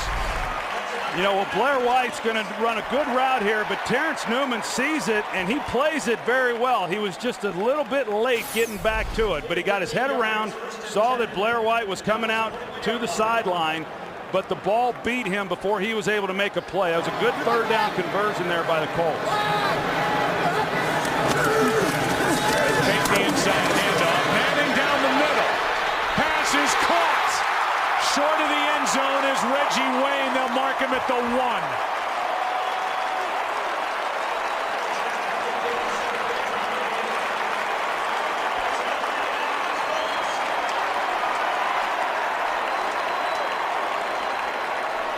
Third quarter is running out of time, under 10 seconds. It's first and goal from the 1. Reggie Wayne, incomplete. And that's how the third quarter will end, with an incompletion to Reggie Wayne. So here are the Colts needing a win, down by 13, second and goal from the 1. When we start the fourth, back after this from your local Fox station. 15 minutes to go as we start the fourth quarter. It's a 13-point game, and it's second and goal for the Colts at the Dallas 1. And they're in a position where you'd like to line up and be able to try and pound it into the end zone, but they haven't been able to line up and pound anything. Here's the big completion to Reggie Wayne.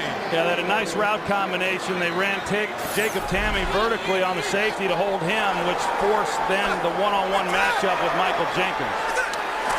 James in a tailback. He gets it, and he fights his way in for the touchdown.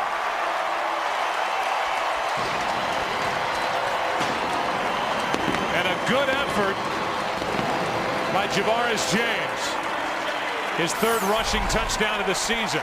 Yeah, you're right, because he got jammed right at the line of scrimmage, but he was able to keep his feet going and then just get enough to get it across the goal line. And you know, that's a nice drive by the Indianapolis Colts. I mean, as inconsistent as this game has been for them offensively, and as much as Peyton Manning has struggled, they do have big playability. And they keep showing, and now it's a 6-point game. The key play, the 40-yarder to Reggie Wayne. Set up Javaris James to pound it in. 27-21. Cowboys on top.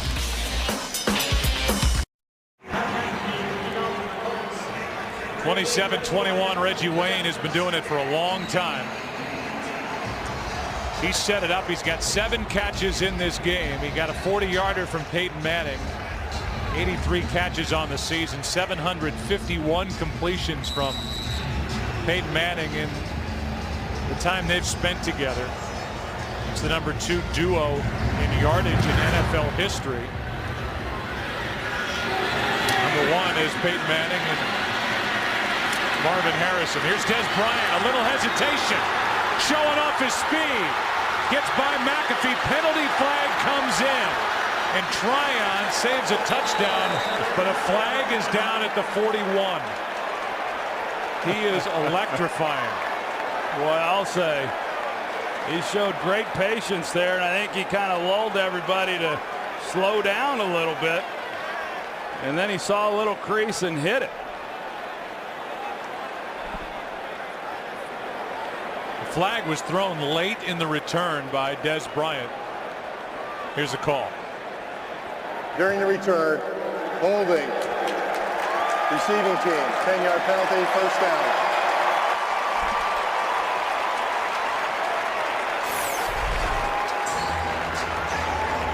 See him right here. Des Bryant stops for just a minute and then reverses field. Looked like the call might have been right there on Sam Hurd, #17. And it looked like it was a design deal that Des Bryant was going to start to his right, show that it was going to be a return right, and then reverse field and make it a return left. It was a great return without the hold by Sam Hurd. It was an 85-yard return, and instead of starting at the Colts 16, because of the penalty, now the ball is marked at the Dallas 32.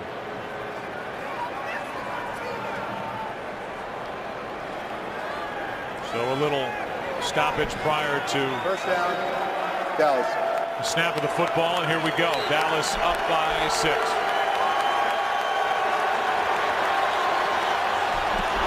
Kitna sets up a screen with Felix Jones. Good play. Welcome back to this linebacking core. They have players now in their normal positions, and Tywan Hagler came up to make that play, as that group has been solidified with the return of Gary Brackett. Here are the offensive leaders for Dallas. 147 yards through the air for Kitna. Choice 51 yards on the ground as he is welcomed back with more action for Dallas here today. Here's Felix Jones, well played. Moala.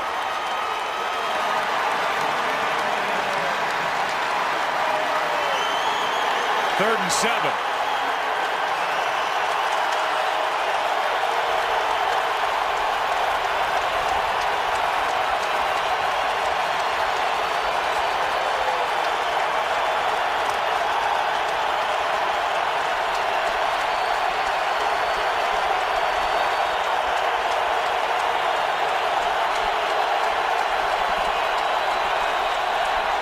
Here come the Colts. Down goes Kitna. Freeney.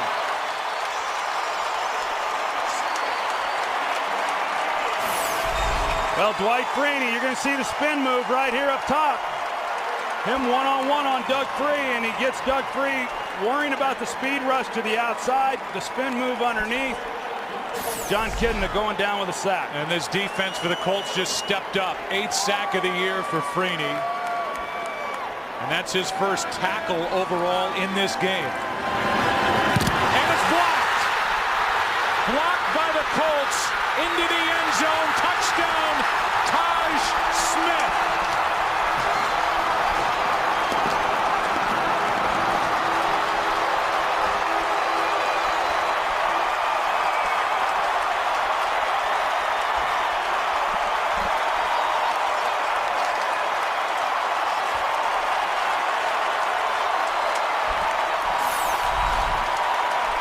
Smith comes right through here. They overload that one side. They got what they wanted. And Smith then just has to be able to make the block. He gets a favorable bounce and is able to recover it for the touchdown. Just added to the active roster this week. He was on the practice squad of the Colts in 08 and 09. Now the Colts are leading for the first time in this game. Smith made the play. McBriar has his first punt blocked all year. And now the Cowboys are down by 1.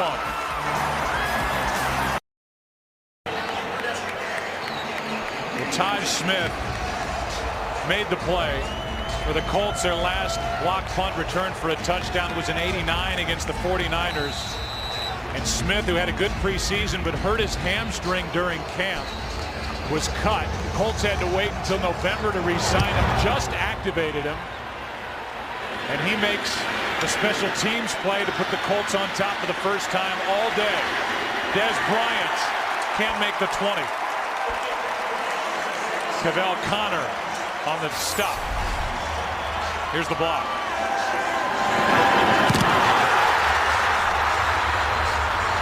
Smith then appeared to be down before getting into the end zone, but they call it a touchdown.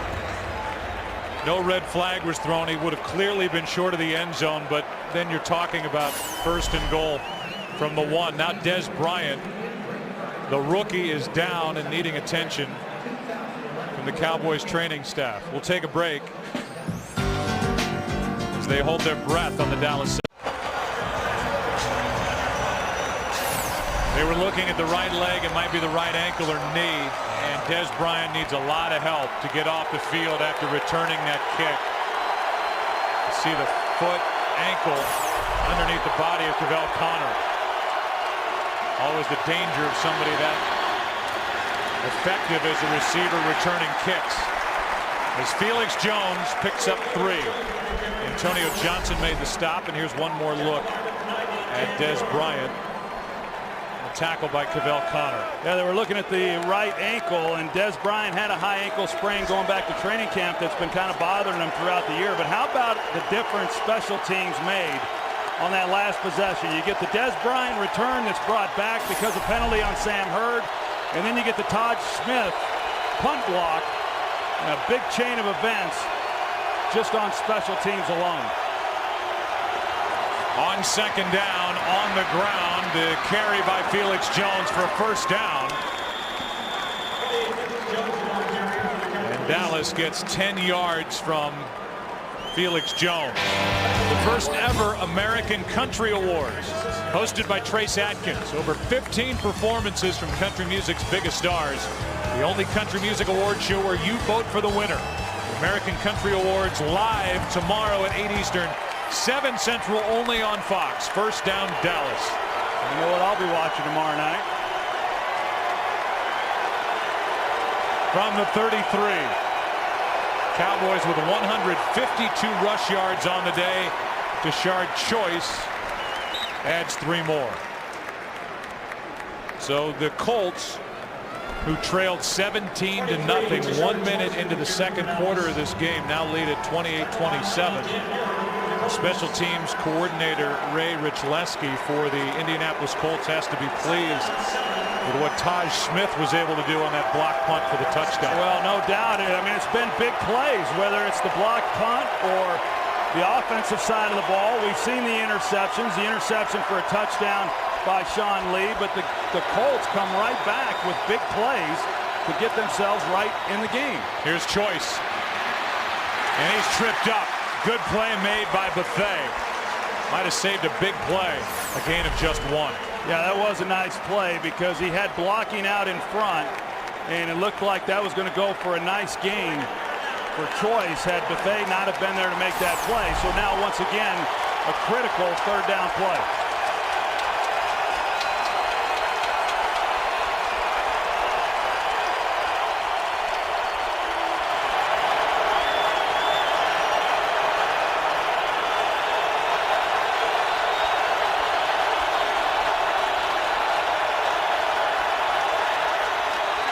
Extra men on the rush, and the pass complete for a first down to Witten.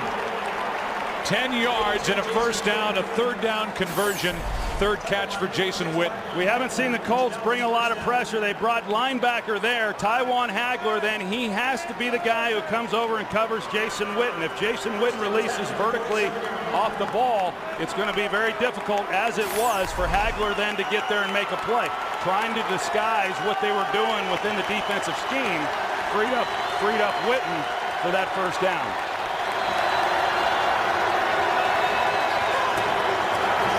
Handoff Felix Jones. He's been busy. A season-high running day for the Dallas Cowboys, a gain of 2.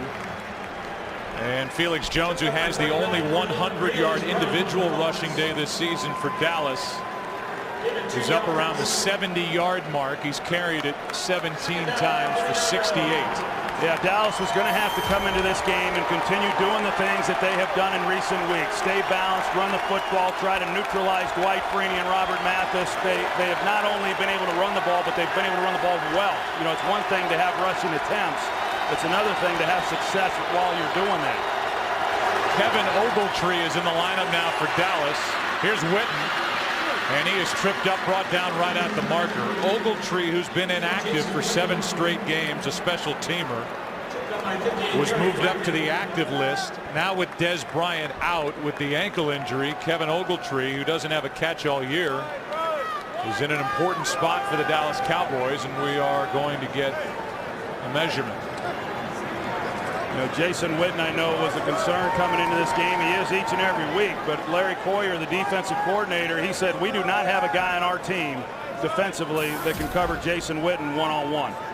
And we've seen that. On that last play, he was one-on-one, and he had several steps on the defender. First down, Dallas.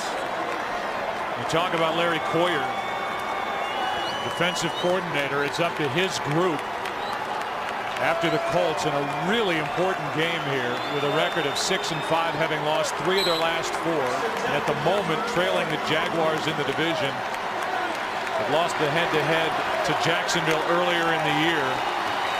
Coyer's defense has to make a stop.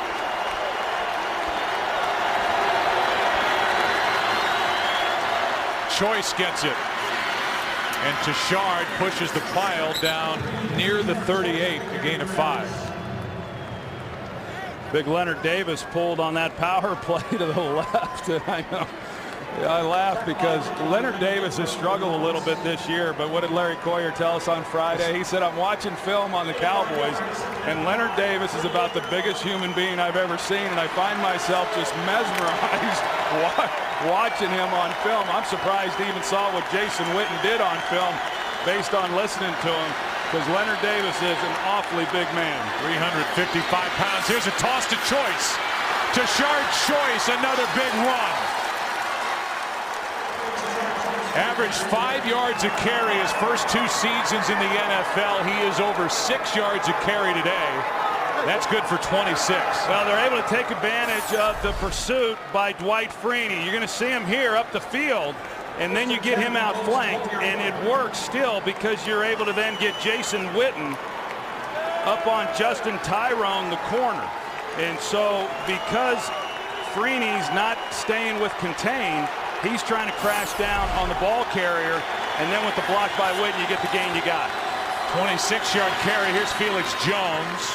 Hesitates, takes it just inside the 10, picks up 3. And so Choice, Troy, has a 20-yard touchdown run, now a 26-yarder, and he is gassed over on the sideline. Hey, I think this guy's a player. I mean, we talked about it there in the first half, Joe. When he's had his chances and he's had 10 carries or more in a game, this guy has averaged over the last 3 years over 4 yards a carry. He's done that again here this afternoon. I think he's earned the right to get a lot more carries than what we've seen from him this year. Here's Felix Jones, a yard shy of a first down. And right now the Dallas Cowboys are close to a 200-yard rushing day as a group. Last time they did that was week 3 of last year, and the play selection 50-50 under Jason Garrett at the start of the day. And now today they are way more run heavy. Well, I like that, under Phillips and then under Garrett. Meanwhile, Jason Garrett's been calling the plays all season. It's 3rd and 1.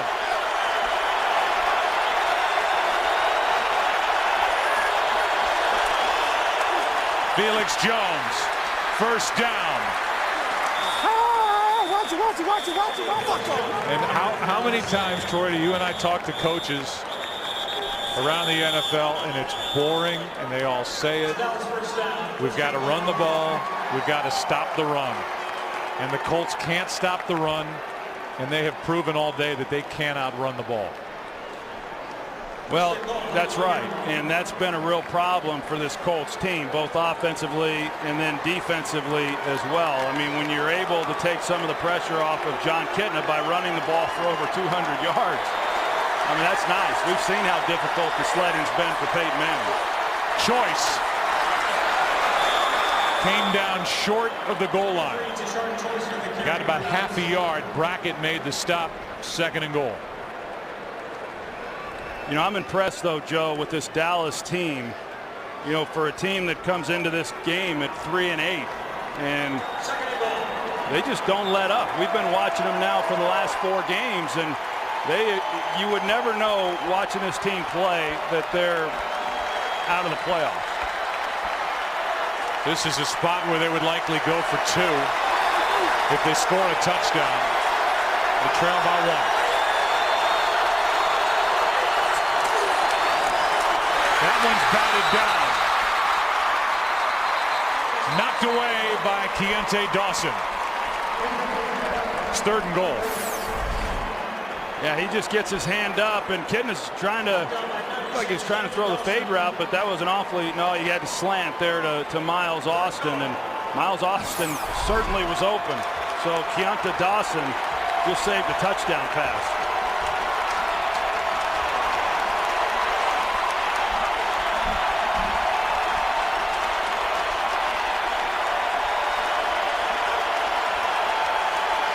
If you're going to say you got a big, powerful offensive line, you run the ball right here. Choice doesn't get there. Angerer, the rookie, the first one there.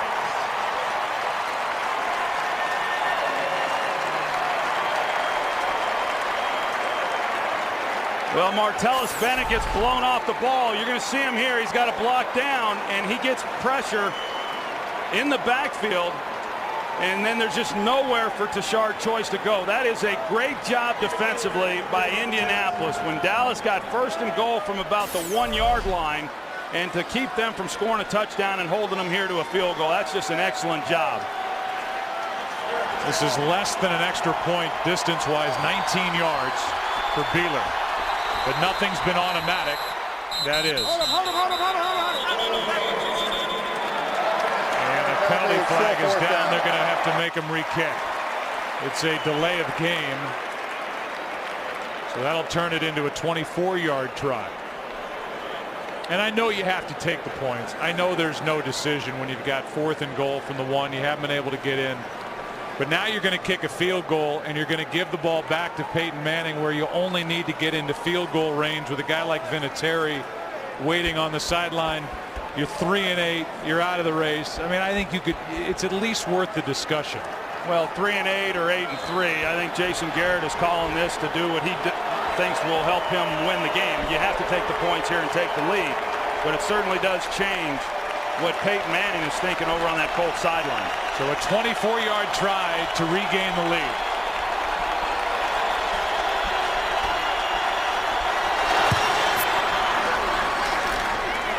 And now a flag is down again.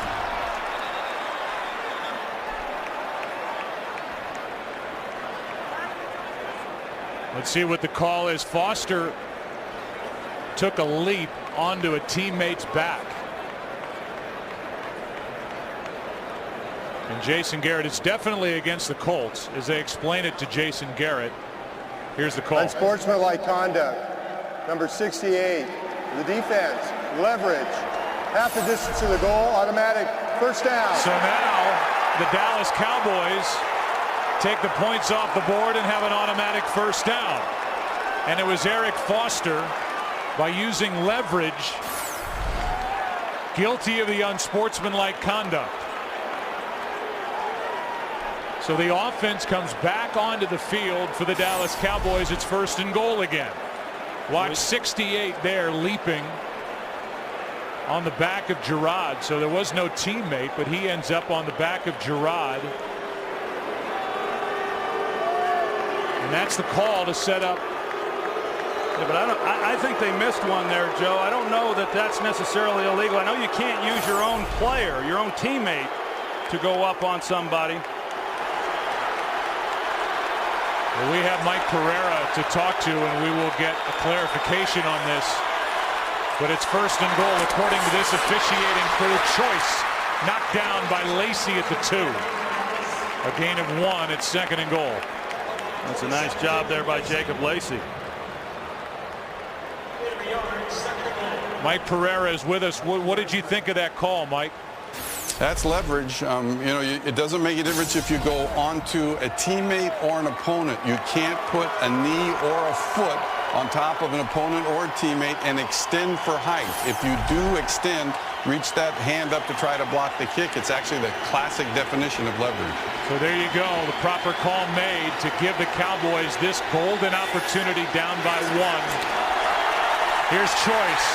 Good job by this Colts defense. Muir the first one there. And now it's 3rd and goal.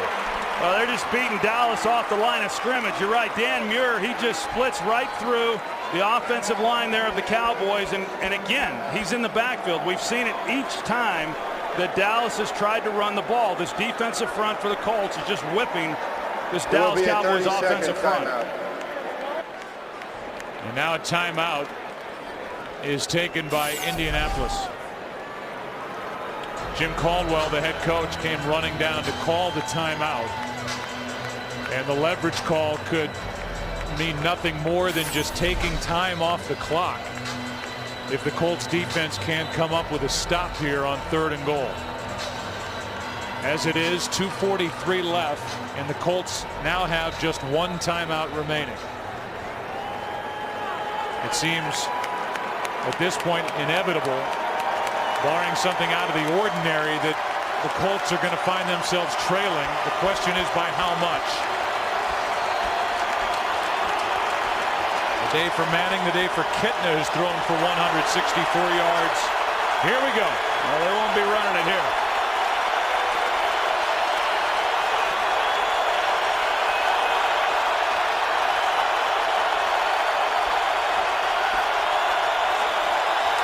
Wide snap. Kitna. Far side, Witten, touchdown. In front of Bethea. And a beautiful throw from John Kitna for the touchdown. Hey, just one-on-one on Antoine Bethea, and Bethea was actually in pretty good position at the snap of the ball. Just Jason Witten just outruns him to the sideline there in the flat route. A real simple job by Jason Witten coming off the line of scrimmage and then just racing to the flat. And John Kidna puts it on him for the touchdown.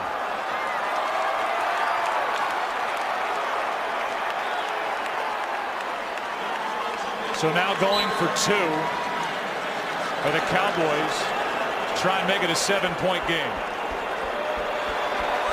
Dallas Cowboys have converted 1 2-point conversion this season and went to Witten.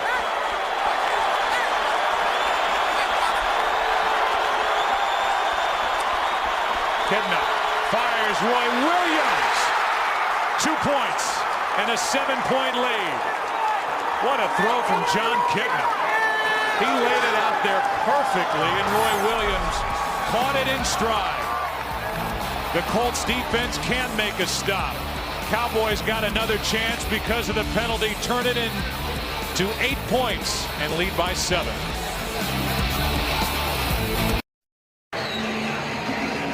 Look at the numbers on that scoring drive. 18 plays. That's the longest scoring drive of the season for Dallas. 10 minutes off the clock. That's called playing keep away from Peyton Manning. And 14 of the 18 plays were running plays. And so even though it had been 347 games since the Colts had last blocked a punt for a touchdown that gave them the lead, the Cowboys crammed it right down their throat for 8 points, and they lead by 7. Here's Tryon. Can't make the 20. And a good play made by Danny McCray, a return of 19 yards. And here comes Peyton Manning, and it is all stacked up against Peyton Manning and the Colts on this drive, and maybe for the season. Last time they missed the playoffs, 2001. If they lose today, they're a full game plus behind Jacksonville. Plus, because they've lost to Jacksonville head-to-head, they have them here in 2 weeks. Peyton Manning said to us, the wild card option is dead. We've got to win the division to get to the postseason. Quick throw broken up by Jenkins. Pass intended for Reggie Wayne. Let's go to Kurt Menefee for a game break. Tampa Bay intercepted Matt Ryan to set up this score. The running back Ernest Graham to John Gilmore on the trick play. 23-14 pending the extra point. Tampa trying to go up by 10 with 10 left. Joe, Troy, and Pam. That brings the #1 seed in the NFC more into play. If that score stays, and now this one, a total miscommunication between Peyton Manning and Reggie Wayne, and it's 3rd and 10.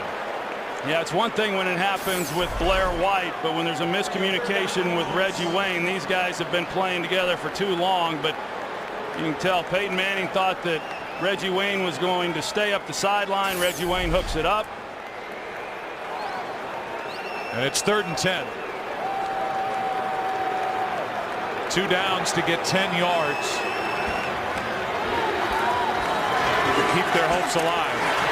Manning scrambles and finds Wayne for a first down.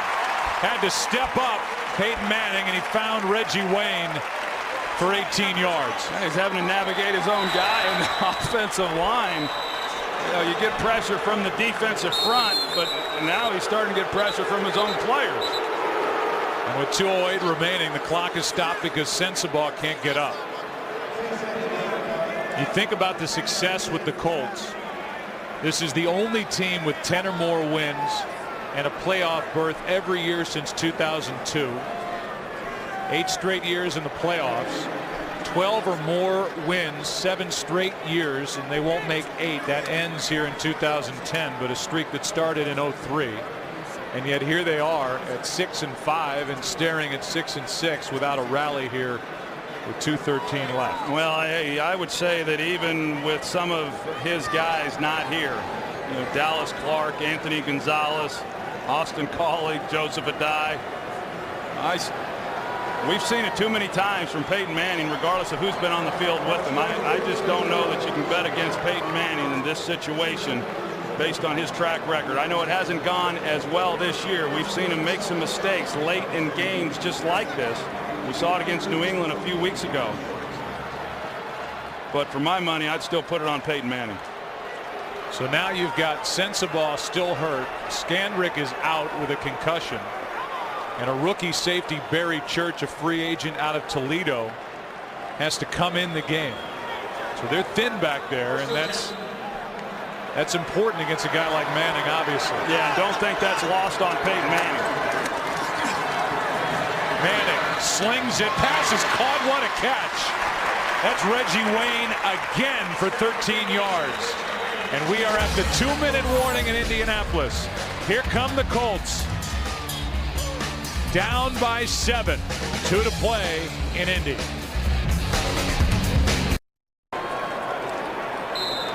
Peyton Manning, 6th time this season, 62nd time in his career he's been 300 yards or better, but those are just stats. He needs 7 points with 2 minutes left and 1 timeout. Manning over the middle, hits Tammy. And the tight end picks up 7. Brady James on the tackle. As we are under 2 minutes, Troy will circle that there's 1 timeout left. He will likely be getting you to bonus coverage from Tampa Bay, Florida. Here's a first down catch by Wayne as that game between the Falcons and the Bucs is tightened up. I think this is where Peyton Manning gets real dangerous because he's got plenty of time on the clock, so he can be real patient and he can pressure a defense and just come underneath. As he does here with Reggie Wayne inside the 25. Sends the ball back in the lineup for the Cowboys, a gain of 13. Sometimes the defense gets so focused on not giving up the big play in this situation that you can complete 5-yard passes and get all the way down the field with run after the catch. Manning steps up, hits Wayne. What a catch. Laid out and sets up 1st and goal. How great is that catch there? Unbelievable. He lays out right here knowing that there's a potential there to take a big hit. That's just a great job by Reggie Wayne. He's been doing it for a long time. The Colts call a timeout. Wayne looked like he secured that catch going to the ground. Colts are out of timeouts. I think they're trying to let Reggie Wayne and others catch their breath. And I haven't seen a replay that shows anything other than a catch. Now they're going to take a look at it upstairs. It's a booth review with 57 seconds remaining.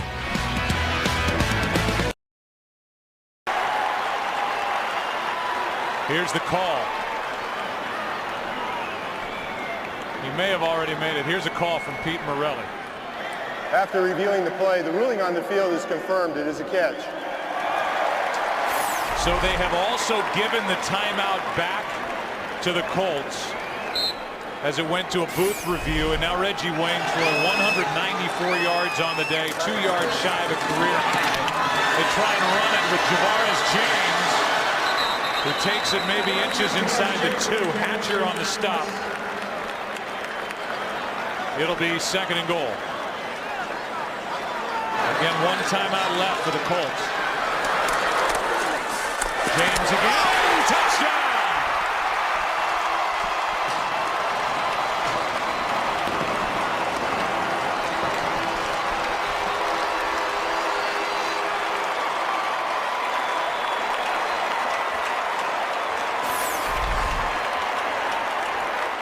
Well, Javaris James, they got the push, double team on the right side. He just takes it right over the center, and you know, Peyton got him to the line in a hurry, and you knew that after that last run they got good yardage. You wanted to come right back to the same play. He does, and it's enough for the touchdown. How about Javaris James as we're now tied at 35. Just 6 carries, 18 yards, but 2 touchdowns, so he's made them count. Yeah, and how about the Dallas defense? I mean, think back to Thanksgiving night. The Cowboys have a 4-point lead. They fail to hang on to it. There was a lot of attention paid to the fumble by Roy Williams. Meanwhile, the defense let him go right down the field late to take the lead. They've got a lead in this game. Defense has to make a stop to preserve the victory, and they can't do it. Now, look, I'm sorry, Joe, but you look at this game right now, 29 seconds on the clock, 3 timeouts. You know, with those timeouts, 29 seconds is a lot of time, knowing that they just need a field goal to win this game. You know, I'll tell you this. That, to me, what you touched on with this defense for Dallas is as big a reason why Wade Phillips is without a job with the Dallas Cowboys as any. The mistakes, the lack of discipline, the lethargic play, a talented team underperforming, yes. But the defense took a nosedive from a year ago I mean, this is the 23rd rated defense. They don't defend the pass well, and they weren't getting any turnovers prior to the coaching change. And it was the defense that this team was supposed to hang their hat on in 2010. Here's Brian McCann from inside the end zone. Loss of football. A fumble by McCann. Taj Smith knocked it out, but Dallas hangs on. How do you know? Somebody at the bottom of that pile fought for the football. Now Taj Smith already has a blocked punt for a touchdown, and in his first week active for the Colts this year, he almost changed the game and handed his team a win by forcing a fumble, but the Cowboys recovered.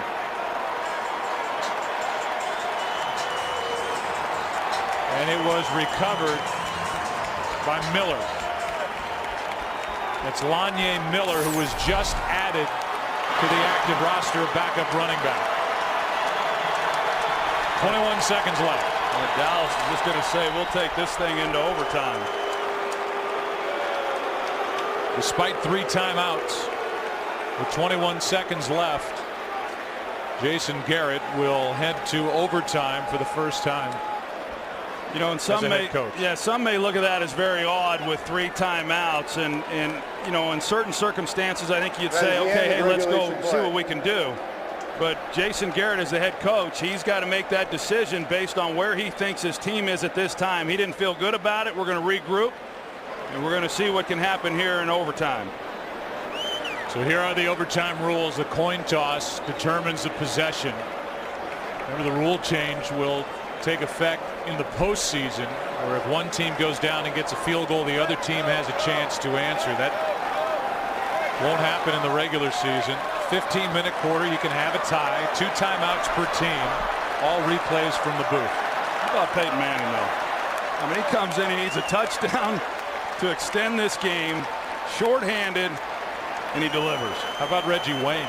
Oh, it was a 2-man show. I mean, it was Peyton Manning, Reggie Wayne on that last drive. The first team to score wins. If the game ends in a tie without any team scoring, will be a tie. We will use fourth quarter timing rules. Each team will have 2 timeouts, and all reviews will be upstairs from the booth. This is tails. This is heads. You're the visitor. You make the call. Tails. Tails is the call. Heads it is. You won the toss. Indy won the toss. Alexa received.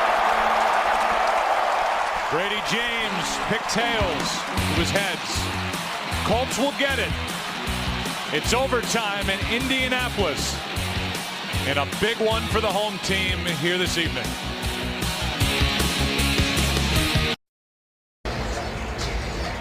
If you're just joining us, here's what Peyton Manning and his 6-5 Colts have overcome today. Look at the scoring. Dallas led by 17 early in the second quarter, by 10 at the half, and by 13 points entering the fourth quarter. And Peyton Manning just took his team down with under 3 to play, got him into the end zone after the Cowboys had scored a touchdown, and then converted the 2-point conversion. And so now here in overtime, the Colts will start at their 20. If you're just joining us, here's why it's important. Jacksonville won today over Tennessee. They're 7-5. Jacksonville has already defeated Indianapolis this season. They meet here in 2 weeks. And we quoted Peyton Manning earlier saying, forget the wild card. With the kind of records we have in our division, we have to win the division in order to avoid missing the playoffs for the first time since 2001. Manning 342 yards. He's thrown 3 picks, 2 for touchdowns, and thrown 2 touchdown passes. On first down, here's Javaris James up the sideline, and all the momentum is with the Indianapolis Colts right now. Yeah, and here's what happens in an overtime situation is there's a tendency for viewers to think, okay, well, you play it just like you would, you know, any other series during the ball game. That's not true, because this is still basically a 2-minute situation, only you're not held up against the clock. You have plenty of time, but there's urgency on both sides of the ball. Usually when Peyton Manning's at his best, nice play out on the edge made by Sensabaugh on Reggie Wayne.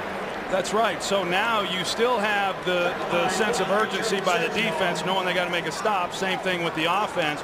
But now you're not rushed, and Peyton can still use the drop-offs, the underneath throws like we saw there on that last possession to send this thing into overtime.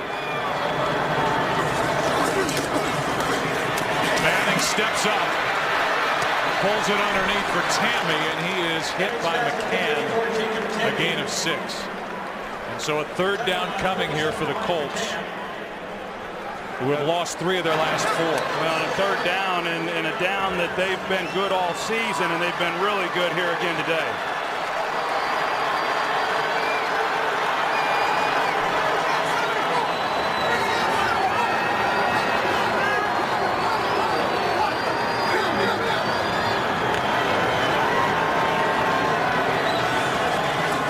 On 3rd and 4, Manning fires, dropped. Reggie Wayne, who got him down in position to tie this game, has one off his chest. Yeah, got up on his shoulder pads, and you see he's not able to get his hands up. And it just goes right through his arms. We saw that last week against the Chargers. Peyton threw him a beautiful pass last week, and you just don't see it a lot from him. And that was a first down if he makes that play. Des Bryant left with an ankle injury. He has returned 2 punts for a touchdown this season. Ryan McCann has 1, and he's one of 2 guys back. He's the deepest. McAfee hits it, and it's a good high hanging punt. Fair catch called for by McCann at the 17. So here comes John Kitna. And if you're just joining us, this is the 6th straight start for Kitna, taking place of the injured Tony Romo, who broke his collarbone at home against the Giants. And over the last 5 weeks coming in, Kitna number 3 in the NFL in passing yardage, behind Peyton and Mark Sanchez, number 4 in completion percentage, and he's had another strong game. Yeah, he has. He's been very efficient in this ball game. He's completed a high percentage of passes, hasn't thrown ball into danger. Felix Jones, and a nice play made by Muir. In the backfield, Jones got it back to the line of scrimmage, lost half a yard, and Muir made the play. I'll tell you, Dan Muir he's had himself a game here in the latter half of this one. I mean, down there around the goal line and then coming right out here, first play in overtime, makes a play in the backfield.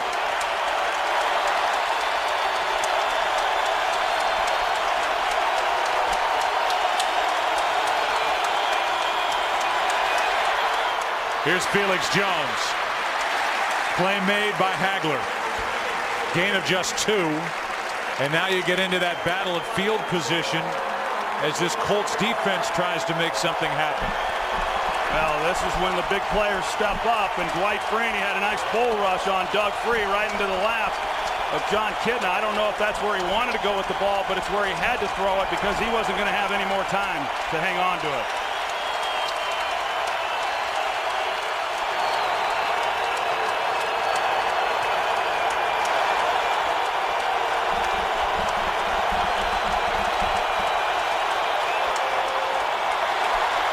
Freeney is held. Penalty flag is down. Pass incomplete, but Freeney was held. Holding. Number 68. Penalty will be declined. 4th down. He went with the bull rush, 2 consecutive plays. Just jammed Doug Free right into the lap of Kitna. Kitna's able to get outside the pocket. Fortunate that ball wasn't intercepted. But what a disruptive force right there by that defensive front. First Muir on the first play of the series, and the last 2 plays there by Dwight Freeney. Pass was incomplete, so they declined the penalty. Gary Brackett, who had missed the previous 3 games with a toe injury, was there to knock that pass away. McBriar hits it and hits a boomer. Wow. Blair White from back inside the 20. And when you have a punter who's having the season that McBriar is having, you can tilt it back your way with regard to that field position game. I'll give you a recap. Peyton Manning has thrown 2 picks for touchdowns, 3 overall. That one to Sean Lee, the other one to Scandrick. Taj Smith blocked a punt for a touchdown. That was a big call against Eric Foster. Leverage allowed the Cowboys to throw the touchdown to Witten. 2-point conversion. That made it a 7-point game, but then Javaris James just pounded it in after Peyton Manning and Reggie Wayne put on a clinic, taking it down the field. This one is incomplete, not a lateral. James, the intended receiver, 2nd and 10. I think Peyton thought he might have got him something there. DeMarcus Ware was caught in coverage with Javaris James, the tailback, and did a good job of forcing Peyton to make an errant throw.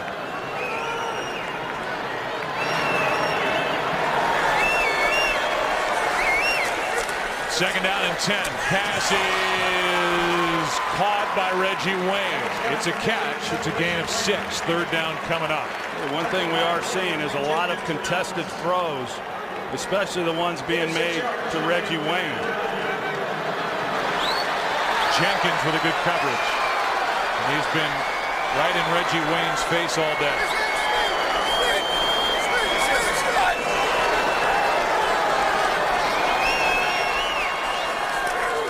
On 3rd down. This one for Tammy is tipped and intercepted. Picked off by Lee. The rookie has his 2nd. Jenkins tipped it, and Sean Lee, the rookie, picked it off. And it is the 4th interception thrown by Manning in this game. Yeah, and this time he didn't anticipate Michael Jenkins coming off of his man and getting underneath Jacob Tamme. You're going to see Tamme right here at tight end running the corner route, but Jenkins comes off of his man, Reggie Wayne, and then he's the one who got the hand on the ball. You see how he falls off of Wayne when he sees where Manning's going with the ball, and he tips it up for another interception to Sean Lee. So back-to-back 4 interception games for Peyton Manning after throwing 3 the week before that at New England. Here's Felix Jones. Cowboys are already inside field goal range, but remember, they have a less than consistent kicker in David Beeler. They want to cram this down closer to make it easier on number 18. Yeah, and let me just reiterate, that was a freelance play there by Michael Jenkins. It was a good play. I mean, when you're able to do that and read a quarterback when the ball's being thrown and come off of the man you're defending and make a play, it was a good job on his part. 2nd and 7.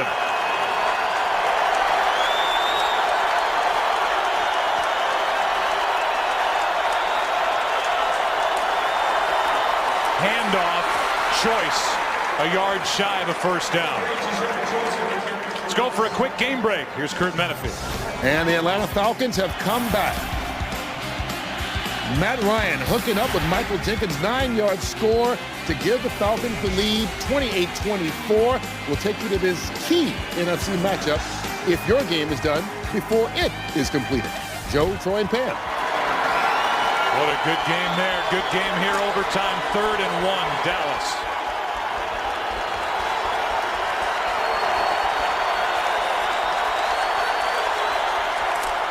Handoff for a 1st down, Choice, and he's done it all day. 2 big runs, 1 for a touchdown, and now a 1st down inside the 25 to the 24. Well, it was really good vision by Tashard Choice, just seeing where the weak spot was in that defense. It wasn't badly played there by Indianapolis up front. The Cowboys had been struggling to move any type of yardage on the ground here in recent carries, but pick up a key 1st down on that last carry by Choice. Career high 96 yards for Choice.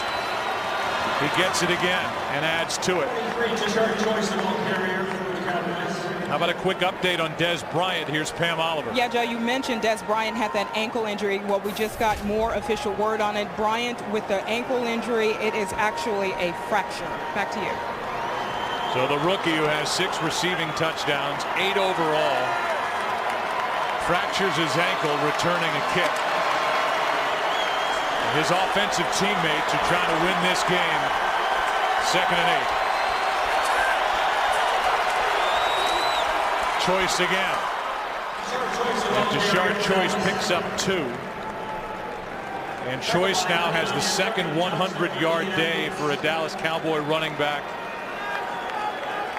And here comes Beeler into the game. Yeah, you saw Jason Garrett talking with special teams coordinator Joe DeCamillis, and that last carry was designed just to put the ball into the middle of the field, 3rd down here, and go ahead and attempt the field goal. Botch snap, you still have possession. So they'll try it on 3rd down. It's a 38-yard try to win it.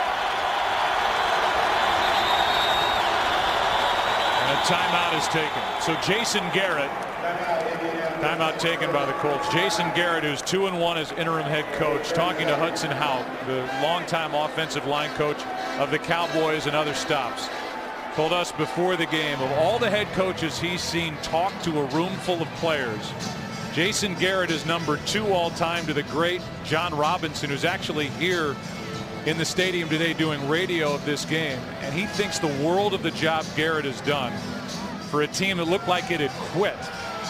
They were a fumble away from starting 3-0 under Garrett, and now they're a field goal away from winning here on the road at Indianapolis. The change that we've seen from the Cowboys here over the last 4 games under Jason Garrett as the head coach doesn't just happen. So when I'm told that, yeah, Jason Garrett has been really remarkable in front of the team and very effective, it's not a surprise based on what we see of their performance on the field. 38-yard try to win it, Beeler.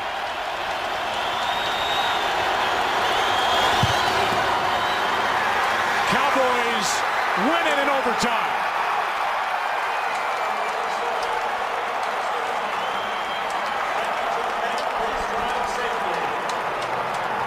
The Colts will leave here 6-6, and Jason Garrett, all smiles, will leave here 3-1. Overall, 4-8. But in this 8-game audition to try and become the head coach of the Dallas Cowboys, Jason Garrett is now 3-1.